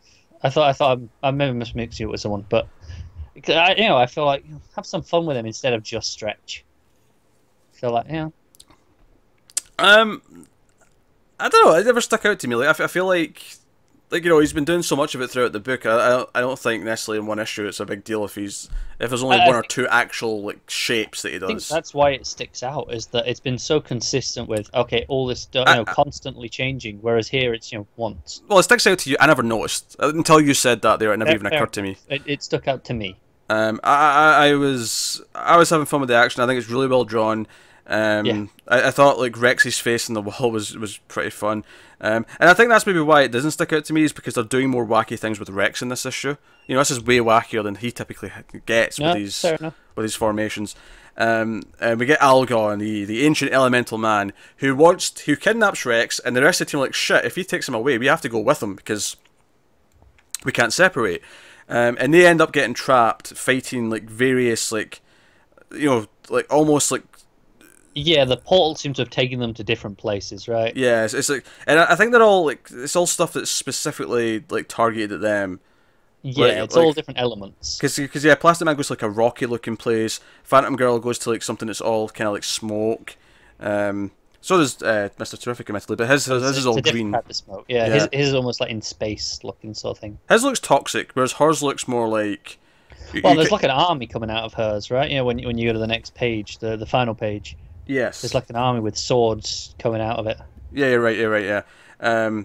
They're gas ghosts. We have a big thing. You know, the rocky place has essentially the thing from Fantastic Four smashing Plastic Man in the head. I actually love that his head just is a big puddle and it just says splurt. Yeah, it's a good sound effect. It's a good sound. It's a great sound effect. So Elemental Man here. What's his name? Algon. He wants Rex to replace him so he can get out. This was all a trap to lure him in so he can grab him and replace him. And there's also an elemental dog running around as well, by the way. Yeah, I hope elemental dog sticks around, because that's a nice little addition. That's a fun idea. Team pet. So that's how I've been the issue. No, I had a blast. I think For me, this book's just going up. I wasn't expecting such criticisms coming into this discussion. I still like it. I think it's pretty good. I just, had a few little things here or there. Yeah, I don't really have any real complaints. But I guess the only thing is because it is such a book of big panels and full page spreads, and it's a lot of them are just 2 panels per page or 3 or 4 panels. It is a very quick read. Like I flew through this. It is, and that's the end of Shayna on the book. But the upside to it is when you really like the art, you really appreciate all the big space for all these pieces to really shine and do that. And I think the characters are getting better defined as we go. I think he's really getting a solid footing. The last issue might still be my favourite of the book so far, but this is probably, close. This is probably like second place. Fair enough. Not that I'm going to keep ranking the book every issue because that'll get really too many. difficult eventually. But no, for me to just go straight. This is. It's not the most exciting book to read in the week because it's not a big event book, or it's not like Flash Wars, like changing the fabric of the Flash, and it's not we're setting up the Outsiders in this book. But this is like the really solid, dependable thing. Like after the 2 or 3 like big hitters of the week, this is what I read because this is the solid, dependable book that's just good fun. Yeah, definitely. So that's terrific. So I guess we'll rate the book out of 10. What are you giving it? I give it 7. 7. No, I'm going 8.5 on that. I really like that. To be honest, I'm really hovering around that 7 region this week. You're being a negative Nancy. I feel like you're hitting me with lots of. Ever since that stupid cross complaint in Batman a few weeks ago, you've really dug into these little complaints. I don't know. I'm feeling them. I'm just. I want a cross gate. Poll. I stand by that cross complaint. I mean. It's not so much if you agree that it was missing and therefore it's a problem, more so much, do you care that it was missing? You should do. I want opinions on this. On Batman, was it 48? That was the issue. Yeah. Do you care about the cross? Is Connor being a negative Nancy? Big deal. A big deal to me. Yes. Some of your complaints. Jeez. Do you know what? It might just be the hot weather. I'm in a bad mood and I'm just reading everything. You're in a bad mood. Look at that, detective this week. You picked that one thing. I mean, you claim that's not what you meant, but at one point you said, if they just fixed this, the entire issue would be gone. You know full well I was referring to issue as in the issue of that problem. No, I did not mean the issue of the comic. You've been just outright negative. You're extrapolating out of context there, and you know it. All right, we'll move on. We'll move on to you talking about Hal Jordan, the Green Lantern Corps number 47, Robert Venditti writing, Fernando Pasarin on the art. So, go on. Yeah, it's a little bit of a mixed issue again, actually. In the sense that it's a little bit too fragmented. There's just I can't fight you on this one. I didn't read it, so there's just a bit too much going on for one issue because we're dealing with all of the plots except John. So we've got Hal. We've got Guy and we've got Kyle all going on in the one issue. And I feel like it suffers a little for that because there are completely separate plots. They're all in completely separate places in the universe. So, I mean, it's a bit much. But so I'll take the Hal plot, which bookends it. It definitely starts it. I'm pretty sure it ends on Hal as well, or barring the epilogue tease. But Hal is on the planet where he made his ring at the start of this run. Was that in the Rebirth issue? Yeah, because I read that. Yeah. So he's on that icy sort of planet, and he's with Hammond. And we left the last issue with Hammond kind of taking over his mind and wiping it blank. He didn't know who he was. And Hammond's just like, oh, you're Hal. We're friends. And Hal, he has a little voice in his head being like, oh, don't listen to him. Hammond's messing with our mind, and he's fighting back against can't trust Hammond. I mean, he did build a park full of dinosaurs. People died. Yeah. That's your fault for not mentioning Hector. It could be John Hammond. We don't know. I think the fact that we're referring to a Green Lantern book and not a Jurassic Park book is usually good enough. I feel like there's a crossover in the making here. I'd pay good money to see them to form some constructs around some dinosaurs. Give me that book, DC. But to continue on to this plot, I'll jump later in the book. he keeps fighting back, and it turns out like when he created the ring on this world, he actually changed this planet. It was that powerful, and there's like this remnant of his will still in the planet, and that's why he brought Hammond here in the first place. Is that if Hammond tried anything, this would be the place where he'd have the best chance of fighting back.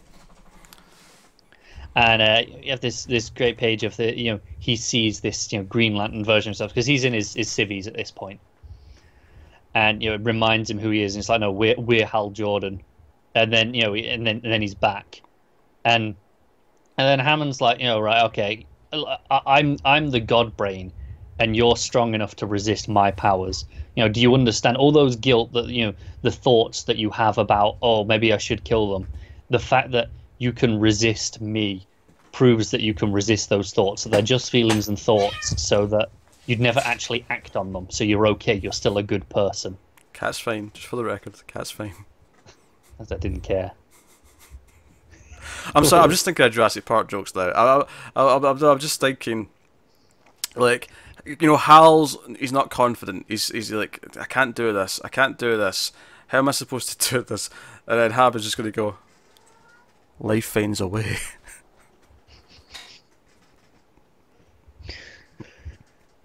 Oh boy. I wanted to grab Garrus and give him a little cameo in the show this week, but he wasn't having it. He wasn't having it. He meowed at me and made a run for it. Yeah. But hey, so Hal and Hammond. Yeah. Hammond was actually trying to help him. He was trying to prove a point of like, hey, you can fight against me, and I'm pretty damn powerful. If you can take on this, you've got the willpower to resist the thought of maybe you should kill them, which is what Hal's been grappling with over the past 5 or 6 issues. And Hal's like, yeah, okay, you kind of had a screwed up way of making your point, but cheers, I appreciate what you're trying to do. So they go off, and it's like, yeah, glad to fight beside you. You're so what's Hammond's like motivation right now? Why is he? He wants to be good. He wants to be better. That's where we've been in the last few issues, where he's kind of reformed. He's still very screwed up. He doesn't quite understand what he's doing all the time, but he's trying to be better. Hal's inspired him to be a better person, essentially. So that's why Hal's recruited him to help fight against the Dark Stars, because he is kind of proof that people can change and shouldn't be killed. Well, there it is. That's the only reason you asked, isn't it? No, I was generally curious, but then I thought of making my joke as well. God, you're a dick. See, that's being a dick. Don't go there. Don't do it. Wally trying to save his kids out of the Speed Force is not being a dick. Anyway, continue. Let's not go back. But other plot, we'll do Kyle, because it's the least interesting one, frankly. Kyle and Cabby are still on New Genesis. They're in a cell still. Orion basically comes up and goes, "Hey, guards, you're dismissed. I want to talk to them." And they try fighting, resisting him a bit. Like, well, High Father said we should stay here. He's like, yeah, well, High Father's not here. I'm in command. Piss off. And so he just immediately lets them out, and he's like, come on, let's go. He's going to boom Turbo away. But Space Cappy won't leave without his cab, obviously. So course, they go in and they get it, and they can't open the door to fly out. So Orion just opens a boom tube, and they fly out. Well, and that's basically it. That's the end of their thing. There's not very much to it. It's, again, why I feel like it's just a bit overstuffed, because it's not adding much other than just setting him back up for next issue. The guy stuff is pretty good. We had him. We ended with him in the Dark Star uniform, confronting his father, about to kill him, and Arkelo showed up to stop him. And this issue for them is basically just them talking. Arkelo going, "Hey, I'm your friend. Remember, what are you doing here?" And reminding him that people can change because he's changed. Because again, trying to override the Dark Star logic and prove to them that people can change. Why this is why we don't just kill them. And eventually he breaks through to it when he's about to blast Arkelo's face off. He's beaten, he's bloodied, and Arkelo's like, "Hey, if you really want to kill me, then, but I don't think you want this. You're my friend, and Guy has a little tear in his eye, and his willpower overpowers the Dark Star, and it turns out he put it on intentionally. He drew it out because he wanted to get inside. It talks about the hive mind that's in there. They're all talking to each other. It's a riot mentality with a badge is the phrase he uses.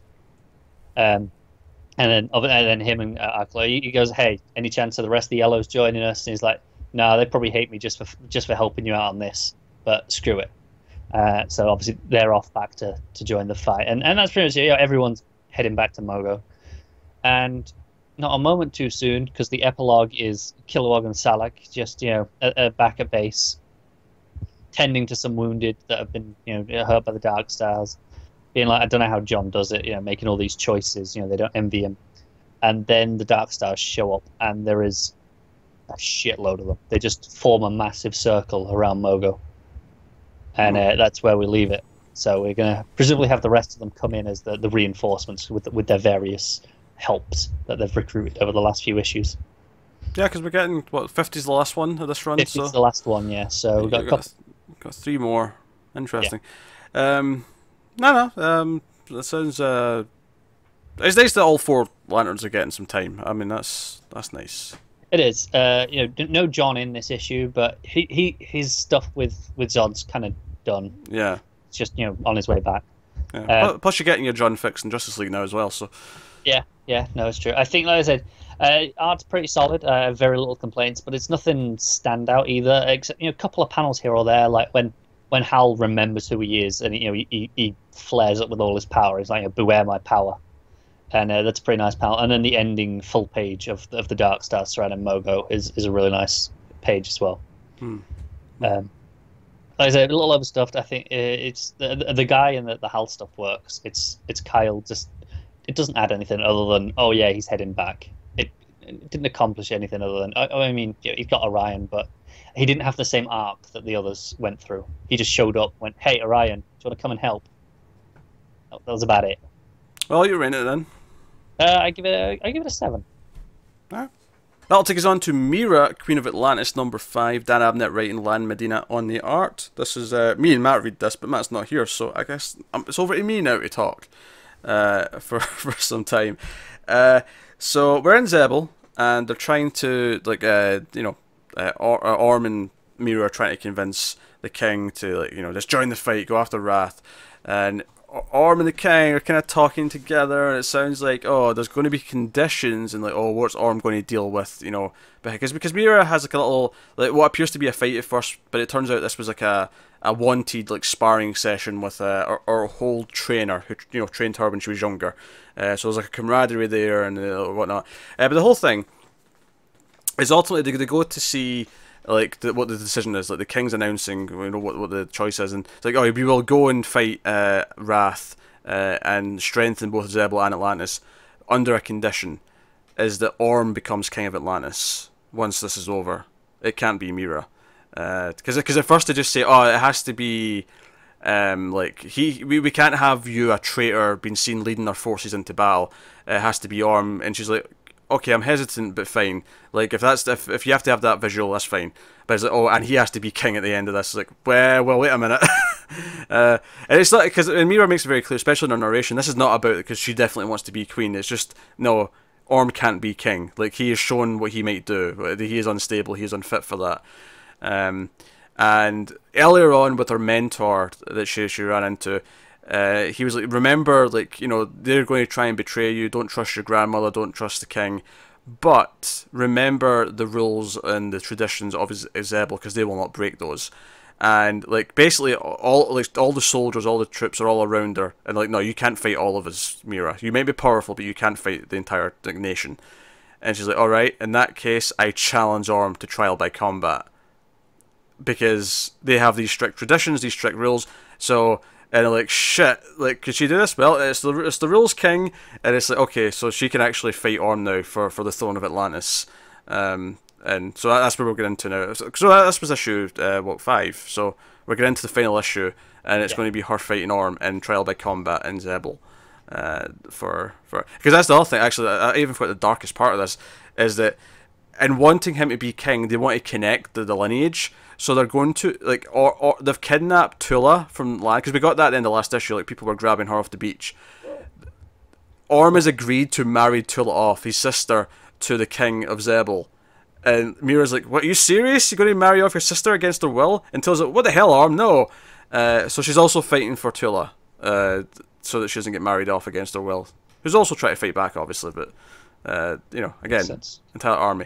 That was fine. I mean, again, I think this is a solid little like side book to the main book. It's nice to have. I think it was in danger of being more interesting from the Orm stuff, and it was for the first couple of issues. I think having this conflict come out maybe it spins it back around to feeling a bit more Mera focused, because okay, now he's the bad guy, and now she's the one who has to kind of like, you know, fight and sort of save the day. So so that's good stuff. I mean, nothing amazing. The art has been consistent as it's been. Again, it's more in style with the sort of the house style that's been there since John's had it, rather than the current Aquaman book, which has been kind of full on Cedric style. But if I'm going to rate it, it would probably be probably a 7, something like that, 6.57 in that range. Nothing wrong with that. No, it was a fine read, but not blowing. But it's an easy read as well. Like, you know, I got through it and it was a nice, breezy, enjoyable read. So we'll move on to the Silencer number 6. Dan Abnett again, writing with Viktor Bogdanovic on the art. So we ended last issue with, like, you know, all these bad guys showing up. With we had Silencer, and we had Talia with you know, Silencer's kid. And the, you know, Honor's kid sitting there, which was actually the tease at the start of the first issue, all the way back in issue 1.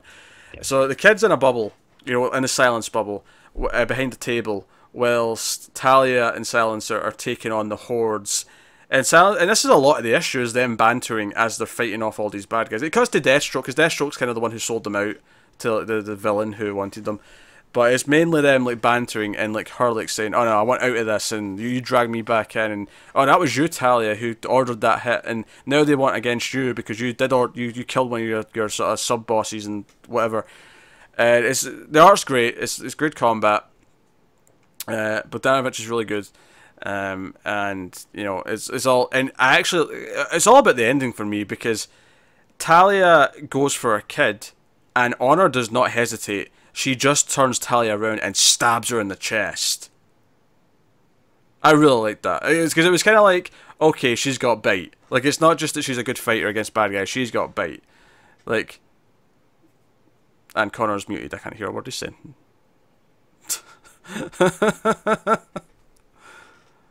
And... Am I back? Oh, there we go, you've popped back in. Sound card's playing up, sorry. There you go. And I was saying that it's probably the one area of the issue that the art contrasted for me with you know, the rest of it. All the action stuff is phenomenal. I feel like, you know, the stabbing, the facial expression almost a little too cartoony, over expression. Yeah, that's probably fair. I think it's not bad art. It's just at odds with the rest of the issue for me. That's fair. That's fair. I think for me, I love that moment because I just wasn't expecting it to go that extreme. Like, I wasn't expecting it to actually take Talia. What I'm complimenting here is I guess the writing and like the choice to do it. The scene, the choice that she makes to do it. The fact that she doesn't hesitate, she just does it. It's like, no, you're going after my kid? No chance. The eyes are a bit wide. It's a little bit overexpressive. Certainly isn't bad though. No, it's definitely not bad art. It just, like I said, especially when you a couple of pages later, you get out into the car and we're playing with all the shadows, and we've got all these these stuff going on. Can I also say, like, so in the middle of this, because obviously they're fighting all the bad guys at first, and then after they're all done and they're conflicting, and she's like, "Oh, you ruined my life, like the life I built with my son and my husband. You basically took that from me." And then they start fighting each other. So again, good combat, really lots of good speed lines, stuff like that. But I want to mention, in the middle of the fighting, there's a really creepy thing where I actually had to go back and look at the page again, because I got to a page where at the bottom, in the quiet bubble, all the fighting's going on up top, you see the sun with this like demon-looking child Yeah, you see him a couple of page or so before. It's the page before, crawled right? out from under the table. But I think I almost glossed over that, so I had to go back a page. I'm like, where did this kid come from? And I went back, and he's like, oh yeah, there he is. He's like creeping out from under a table, And then playing with his Justice League of China dolls. Yeah, he comes to the kid, and then he's just gone. I'm like, man, that was really weird, almost David Lynch-esque, the way this creepy little kid just kind of appears. You used it for some great layout stuff. There's a few times where that was one page where they have the two kids in the bubble at the bottom, and then the four panels above it, like in the streaks, and the next page as well, where you've got Talia and Honor just at the bottom, and the action behind them. I really like the layout. It's after she's left, and she's left the kid in the car, and she goes back to checking Talia, and the body's gone, and clearly she's been taken to go put in the pit or whatever. And I just like that layout. I like how the panels get smaller, and you get that big wide shot, the silhouette of her running back. And that's the smallest one, yeah. But it's the smallest panel. It's like her world's really small right now. Hell, even the sun setting behind her is like perfectly, around her. It is. So really nice touches, and even just like her and the shadows in the following page when the kids in the back seat. Yeah, the kids in the light. Yeah, and that's when she's back in the dark of the world now. Yeah, I mean, let me actually cut to who this kid was, and he's with this other woman. What were they called here? They were. It was on the final page. Grave is the woman, I think. Yeah, because she's the older one. Yeah, and Cradle, Grave and Cradle. That was yes. it. Cradle in the grave. Yeah, or Cradle to the grave, typically. So they've got like a mysterious benefactor who's like wanting them to go after Silencer, and mentions their father. Hold on. Gil may be dead, but I'll ensure my life's work is less friction. Blah, blah, blah. Where was it? There was something about his father. He mentioned his father. Maybe am I imagining something? Maybe. I don't recall this. Oh yeah, my father's life's work sees fruition. That's what it was. Oh, yes. Okay. So this is Gil's kid, I think. Yeah. But yeah, so they basically like roid up in the last scene, right? I'm not sure exactly what they're doing, but the baby becomes almost like Drax from Guardians, but with like tech on him, like with this like pipe going across his like chest. Bit Mad Max-esque, isn't it? Yeah, and then the old woman becomes younger, but really like evil and gothic looking. So yeah, we got some wacky new villains here. I mean, assuming they're new. I mean, if they've popped up before, by all means, fill us in. But new to me as well. So yeah. Certainly not recognise them. That was because I think the fight is really impressive with Talia, and I had a lot of good moments. I loved the choice for her to stab her, and obviously at the end, Silencer's like forming this plan. She wants to hey, we're going to go on vacation. I bought tickets, and she claims she won them, but she didn't. And yeah. She's like, oh, we're going to go to this theme park, Action Land, but that's conveniently near Talia's old grounds, and she wants to kill Talia and take just stop Leviathan completely. That's her plan, but. No, that was a solid issue. Good fun. But the creepy kid is the part that really stuck out. I was like, who's just this creepy kid? It comes out of nowhere, doesn't it? Like, yeah. Even just out of the tape, it's like, where's this kid coming from? I think what's so effective about it is the idea of introducing a new villain, but meeting the kid first. Like it's not with Silencer, it's with the kid, where he's like vulnerable, and it's just the kid coming and talking to him. It's a classic horror movie almost technique. It is. But yeah. I think that this book's like it's been a John Wick book up until now. But this was like out of a horror movie, this little moment. So yeah, no, it was a nice touch. So yeah, what would you rate it? What would you give Silencer? I think it was really good. I'll give it 7.5. Yeah, I'll agree with that. 7.5. I think that's right in the money. All right, so we'll move on then to the final book of the week, and this is the Corner's Corner book of the week, because if you do not know, we have a Patreon, patreon.com/MailFuzzTV, and over there's a bunch of perks. You get the bonus episode per month. This month is coming up actually in the next few days. It may actually be in the first couple of days of July. We're a little bit behind on a few things this week, but one of the perks is Connor's Corner, in which someone gets to spend a little bit more and they get to make Connor read a comic book of their choosing. And this particular pick is for Red Hood. We've had this one going for a long time now, because you actually read up to issue 6 of your own volition, and you have been forced to read issue 7 onwards, and now we're at issue 22 this week. So that is exciting. Scott Lobdell writing, Dexter Soy and Alison Borges on the art. And there's a Peter equivalent to this as well called Peter's Pick or Lack Thereof. So you can also make me read things. You got the first taste of that last week. I did. I read Hawk and Dove issue 1 last week from the New 52. Did not particularly care for it. So here's where I mean, Connor's been pretty negative this week, and I feel like this is where I expect him to be negative. So this is where he really surprised me. And he's going to be like, no, this was the best thing ever. Watchmen, throw it in the trash. Right, here you go. This is where I'm going extra negative. Oh dear. This, I've been pretty negative. I didn't even finish the Teen Titans special, and this is still by far the worst thing I read this week. But to be fair, you have to finish this. I mean, you wouldn't finish this if you had the choice. No. Wouldn't have started if I had the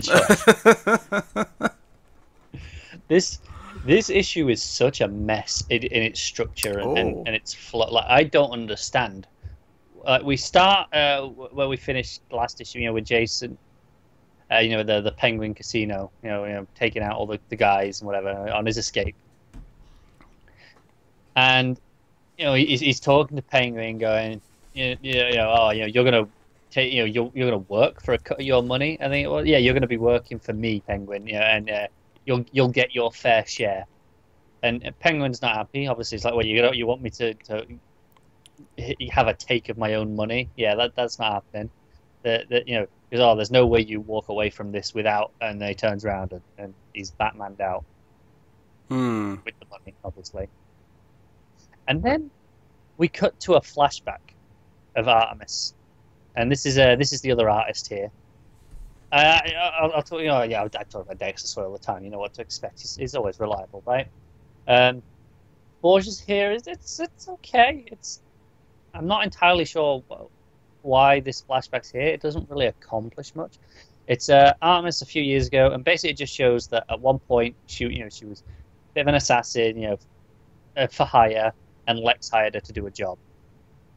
So Lex knows who she is. That's basically it. I thought the style of it was alright. It's mostly kind of black and white, very muted, except her hair is still in full colour. Right, and these are the parts that are Borges. Yes, it's 3 pages, and that's it. Okay, alright, so still mostly Soy then. It is, and I feel like this, because it doesn't do much. I feel like it's more just Soy just didn't quite have time to do all this. Like, hey, you can do a few pages for me. That'd really help me out. Because Soy is very reliable usually. He doesn't miss much. So I feel like maybe I'm wrong, but that was the impression I was getting when I was reading it.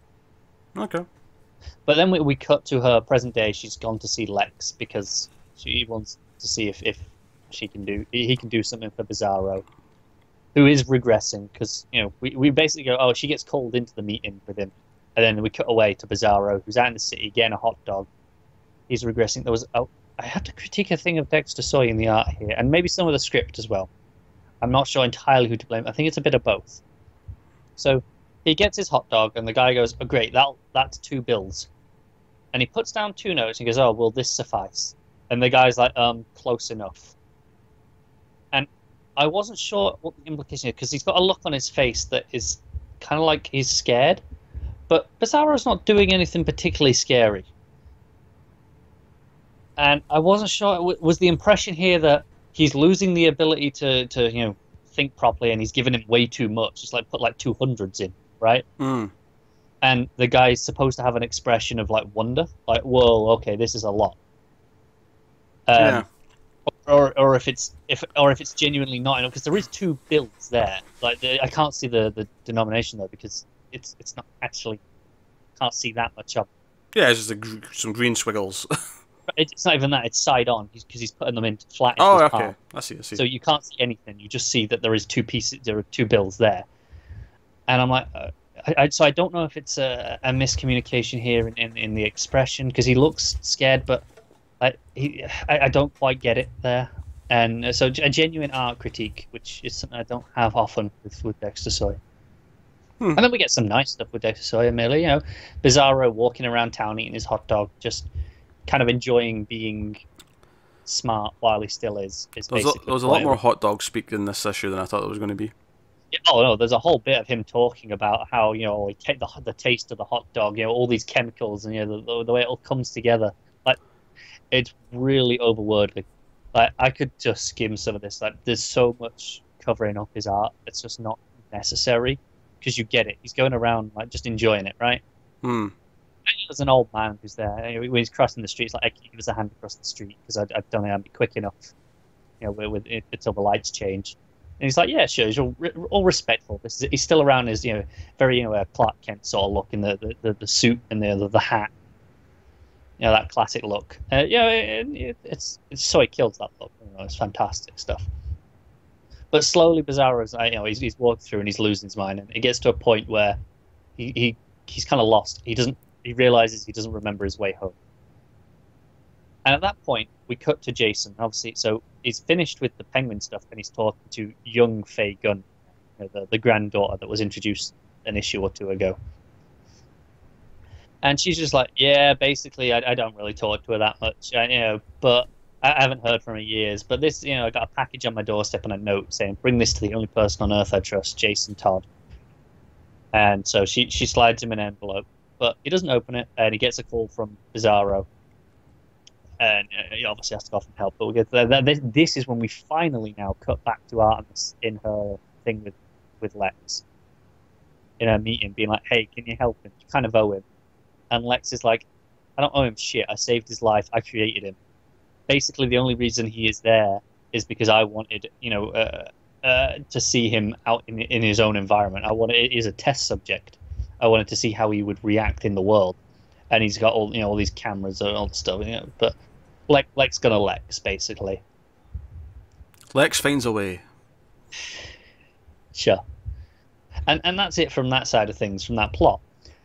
Again, it's just like, what's the purpose of this? But then we get to Bizarro.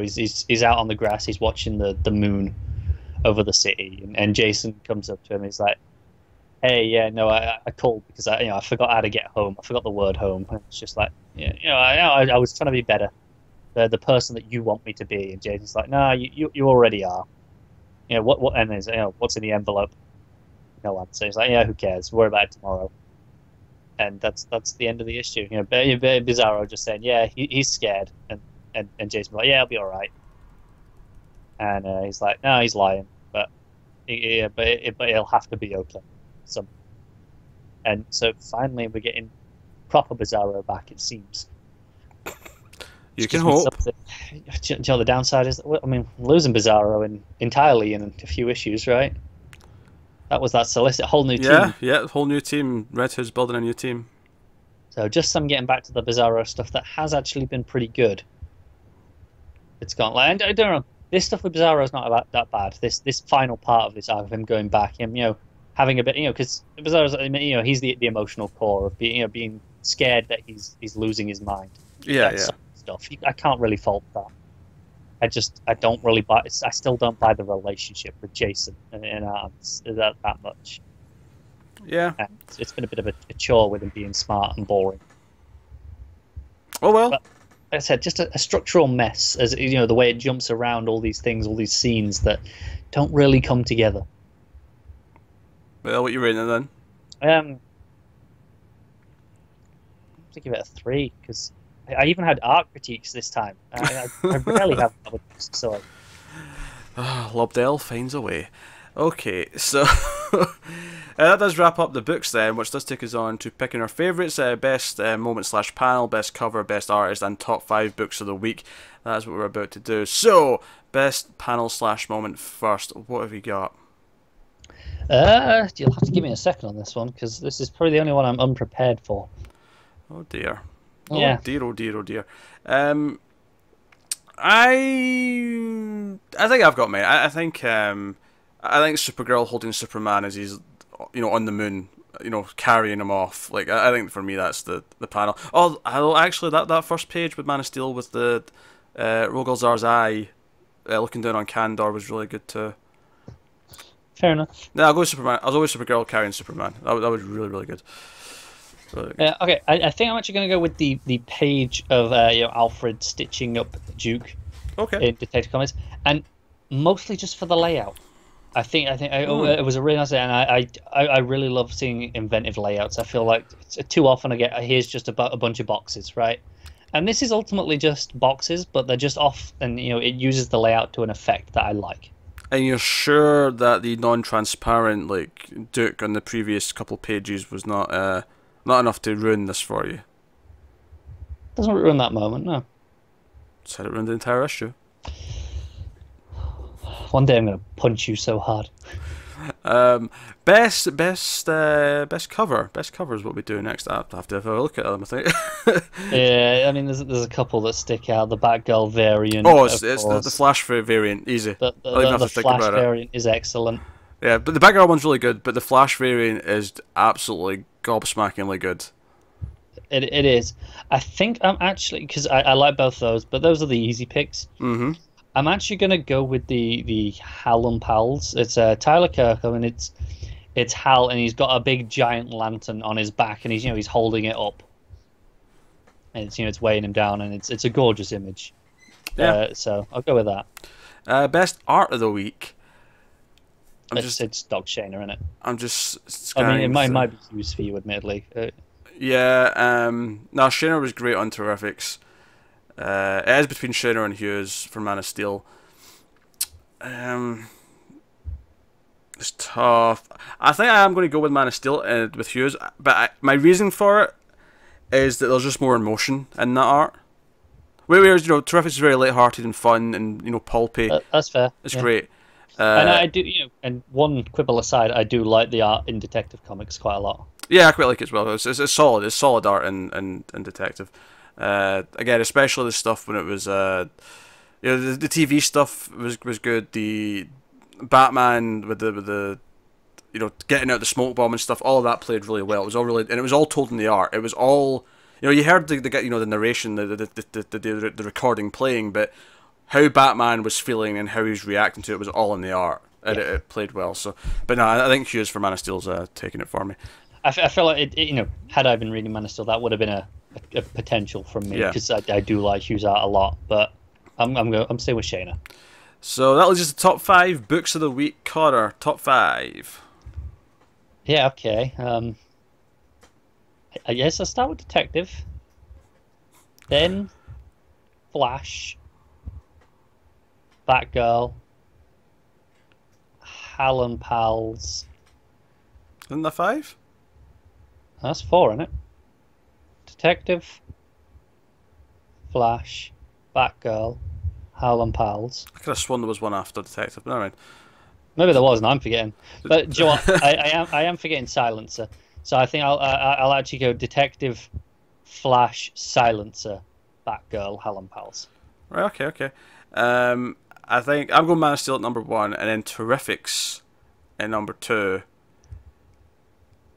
and then then Flash number 3, Detective at number 4, and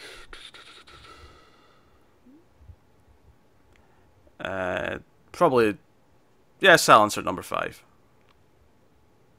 There you go. By all means, let us know what you thought of the books this week in the comments and stuff. Let us know what you were into as Connor's mic is crackling away. I don't know what he's playing at over there. Sound card's going again. I think I'm back now. Yeah, okay, cool. But yeah, I'll tell you what's coming next week, though. I'll tell you what's coming on out next week.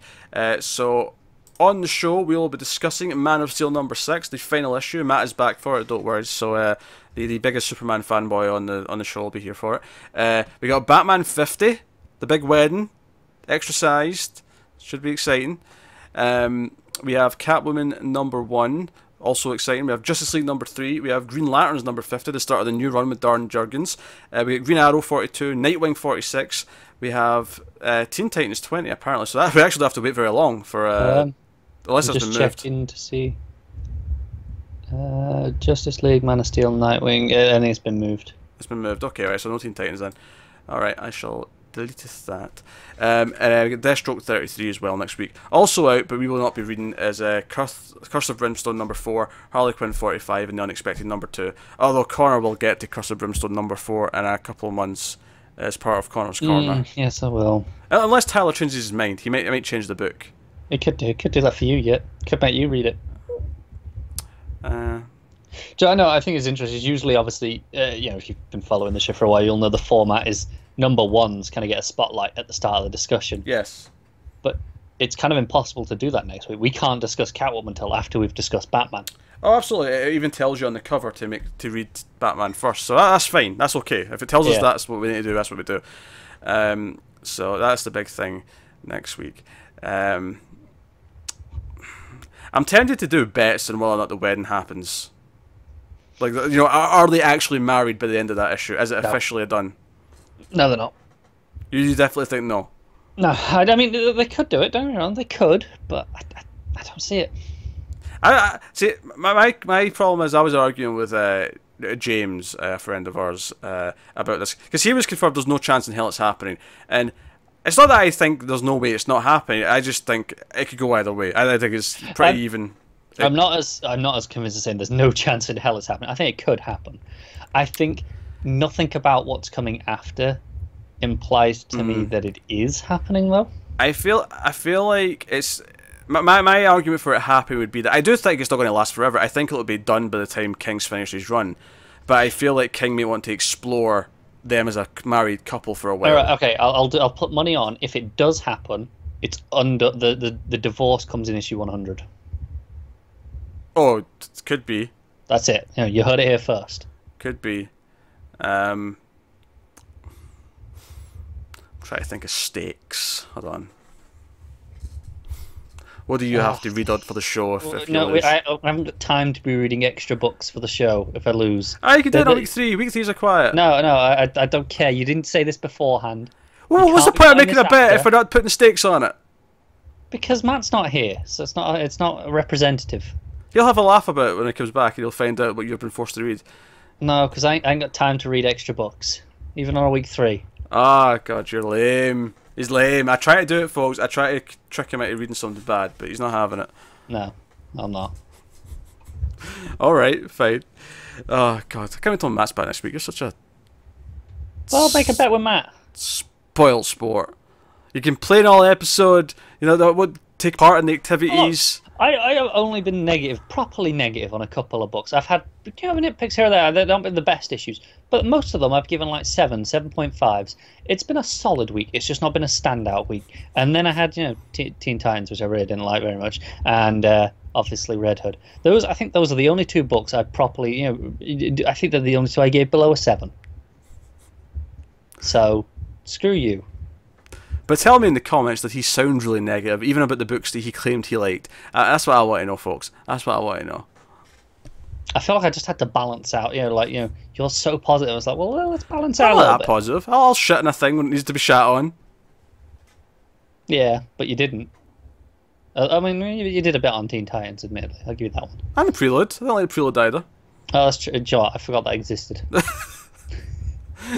I mean, I feel like 2 shit-ons in the week. I mean, sure, I get them both 5s, so they weren't like outright disasters, but Yeah, no, that's fair. But hey, they can't all be new Challenger issue 1s. No. I picked that one. A lot of people really like that book actually. Cause I know I'm pushing some buttons when I make fun of that really? one. Yeah. Green Arrow's still fill-in next week, right? Yeah, it's August. That's the new run starts. So we get 2 more months of fill-in books. Yeah. And I assume Green Lantern's 50 is oversized too. Yes, it is. Cool. Big week next week then. All the couple of 50s. All the 50s and 25s are oversized. Luckily, it's not a big list of books, so it's not too... No, it's not too bad, but just cool. Yeah. In terms of stuff like coming up, so week 2, just to sort of like look forward a little bit, just to explain the bigger issues so you're ready for them. Week 2, I'll just delete Justice League Odyssey, unfortunately, after that list. Week 2 has, we can delete Wonder Woman as well. Oh. So Wonder Woman issue 50 is bigger as well, but I ain't reading that, so that's fine. Yeah, it doesn't apply to us. That's fine. But Flash issue 50 is out that week. That's the finale of Flash War. It is oversized. Looking ahead after that, we do also have Batgirl 25 at the end of the month, which is going to be oversized. So there's a few here or there over the course of the month. It's not as bad as the first time this happened at 25 though, where there was they all seem to happen on the same week or two, didn't it? It's because a couple of books have went single shipping. It's because a couple of slips here or there. Yeah. It's spread them out a little bit, so they're not all in the same month, which is nice. Because Hal and Pals' issue 50 is the following month, So they're nicely spread out this time at least, so that's good. Superman's renumbering, so there's no issue 50 of that.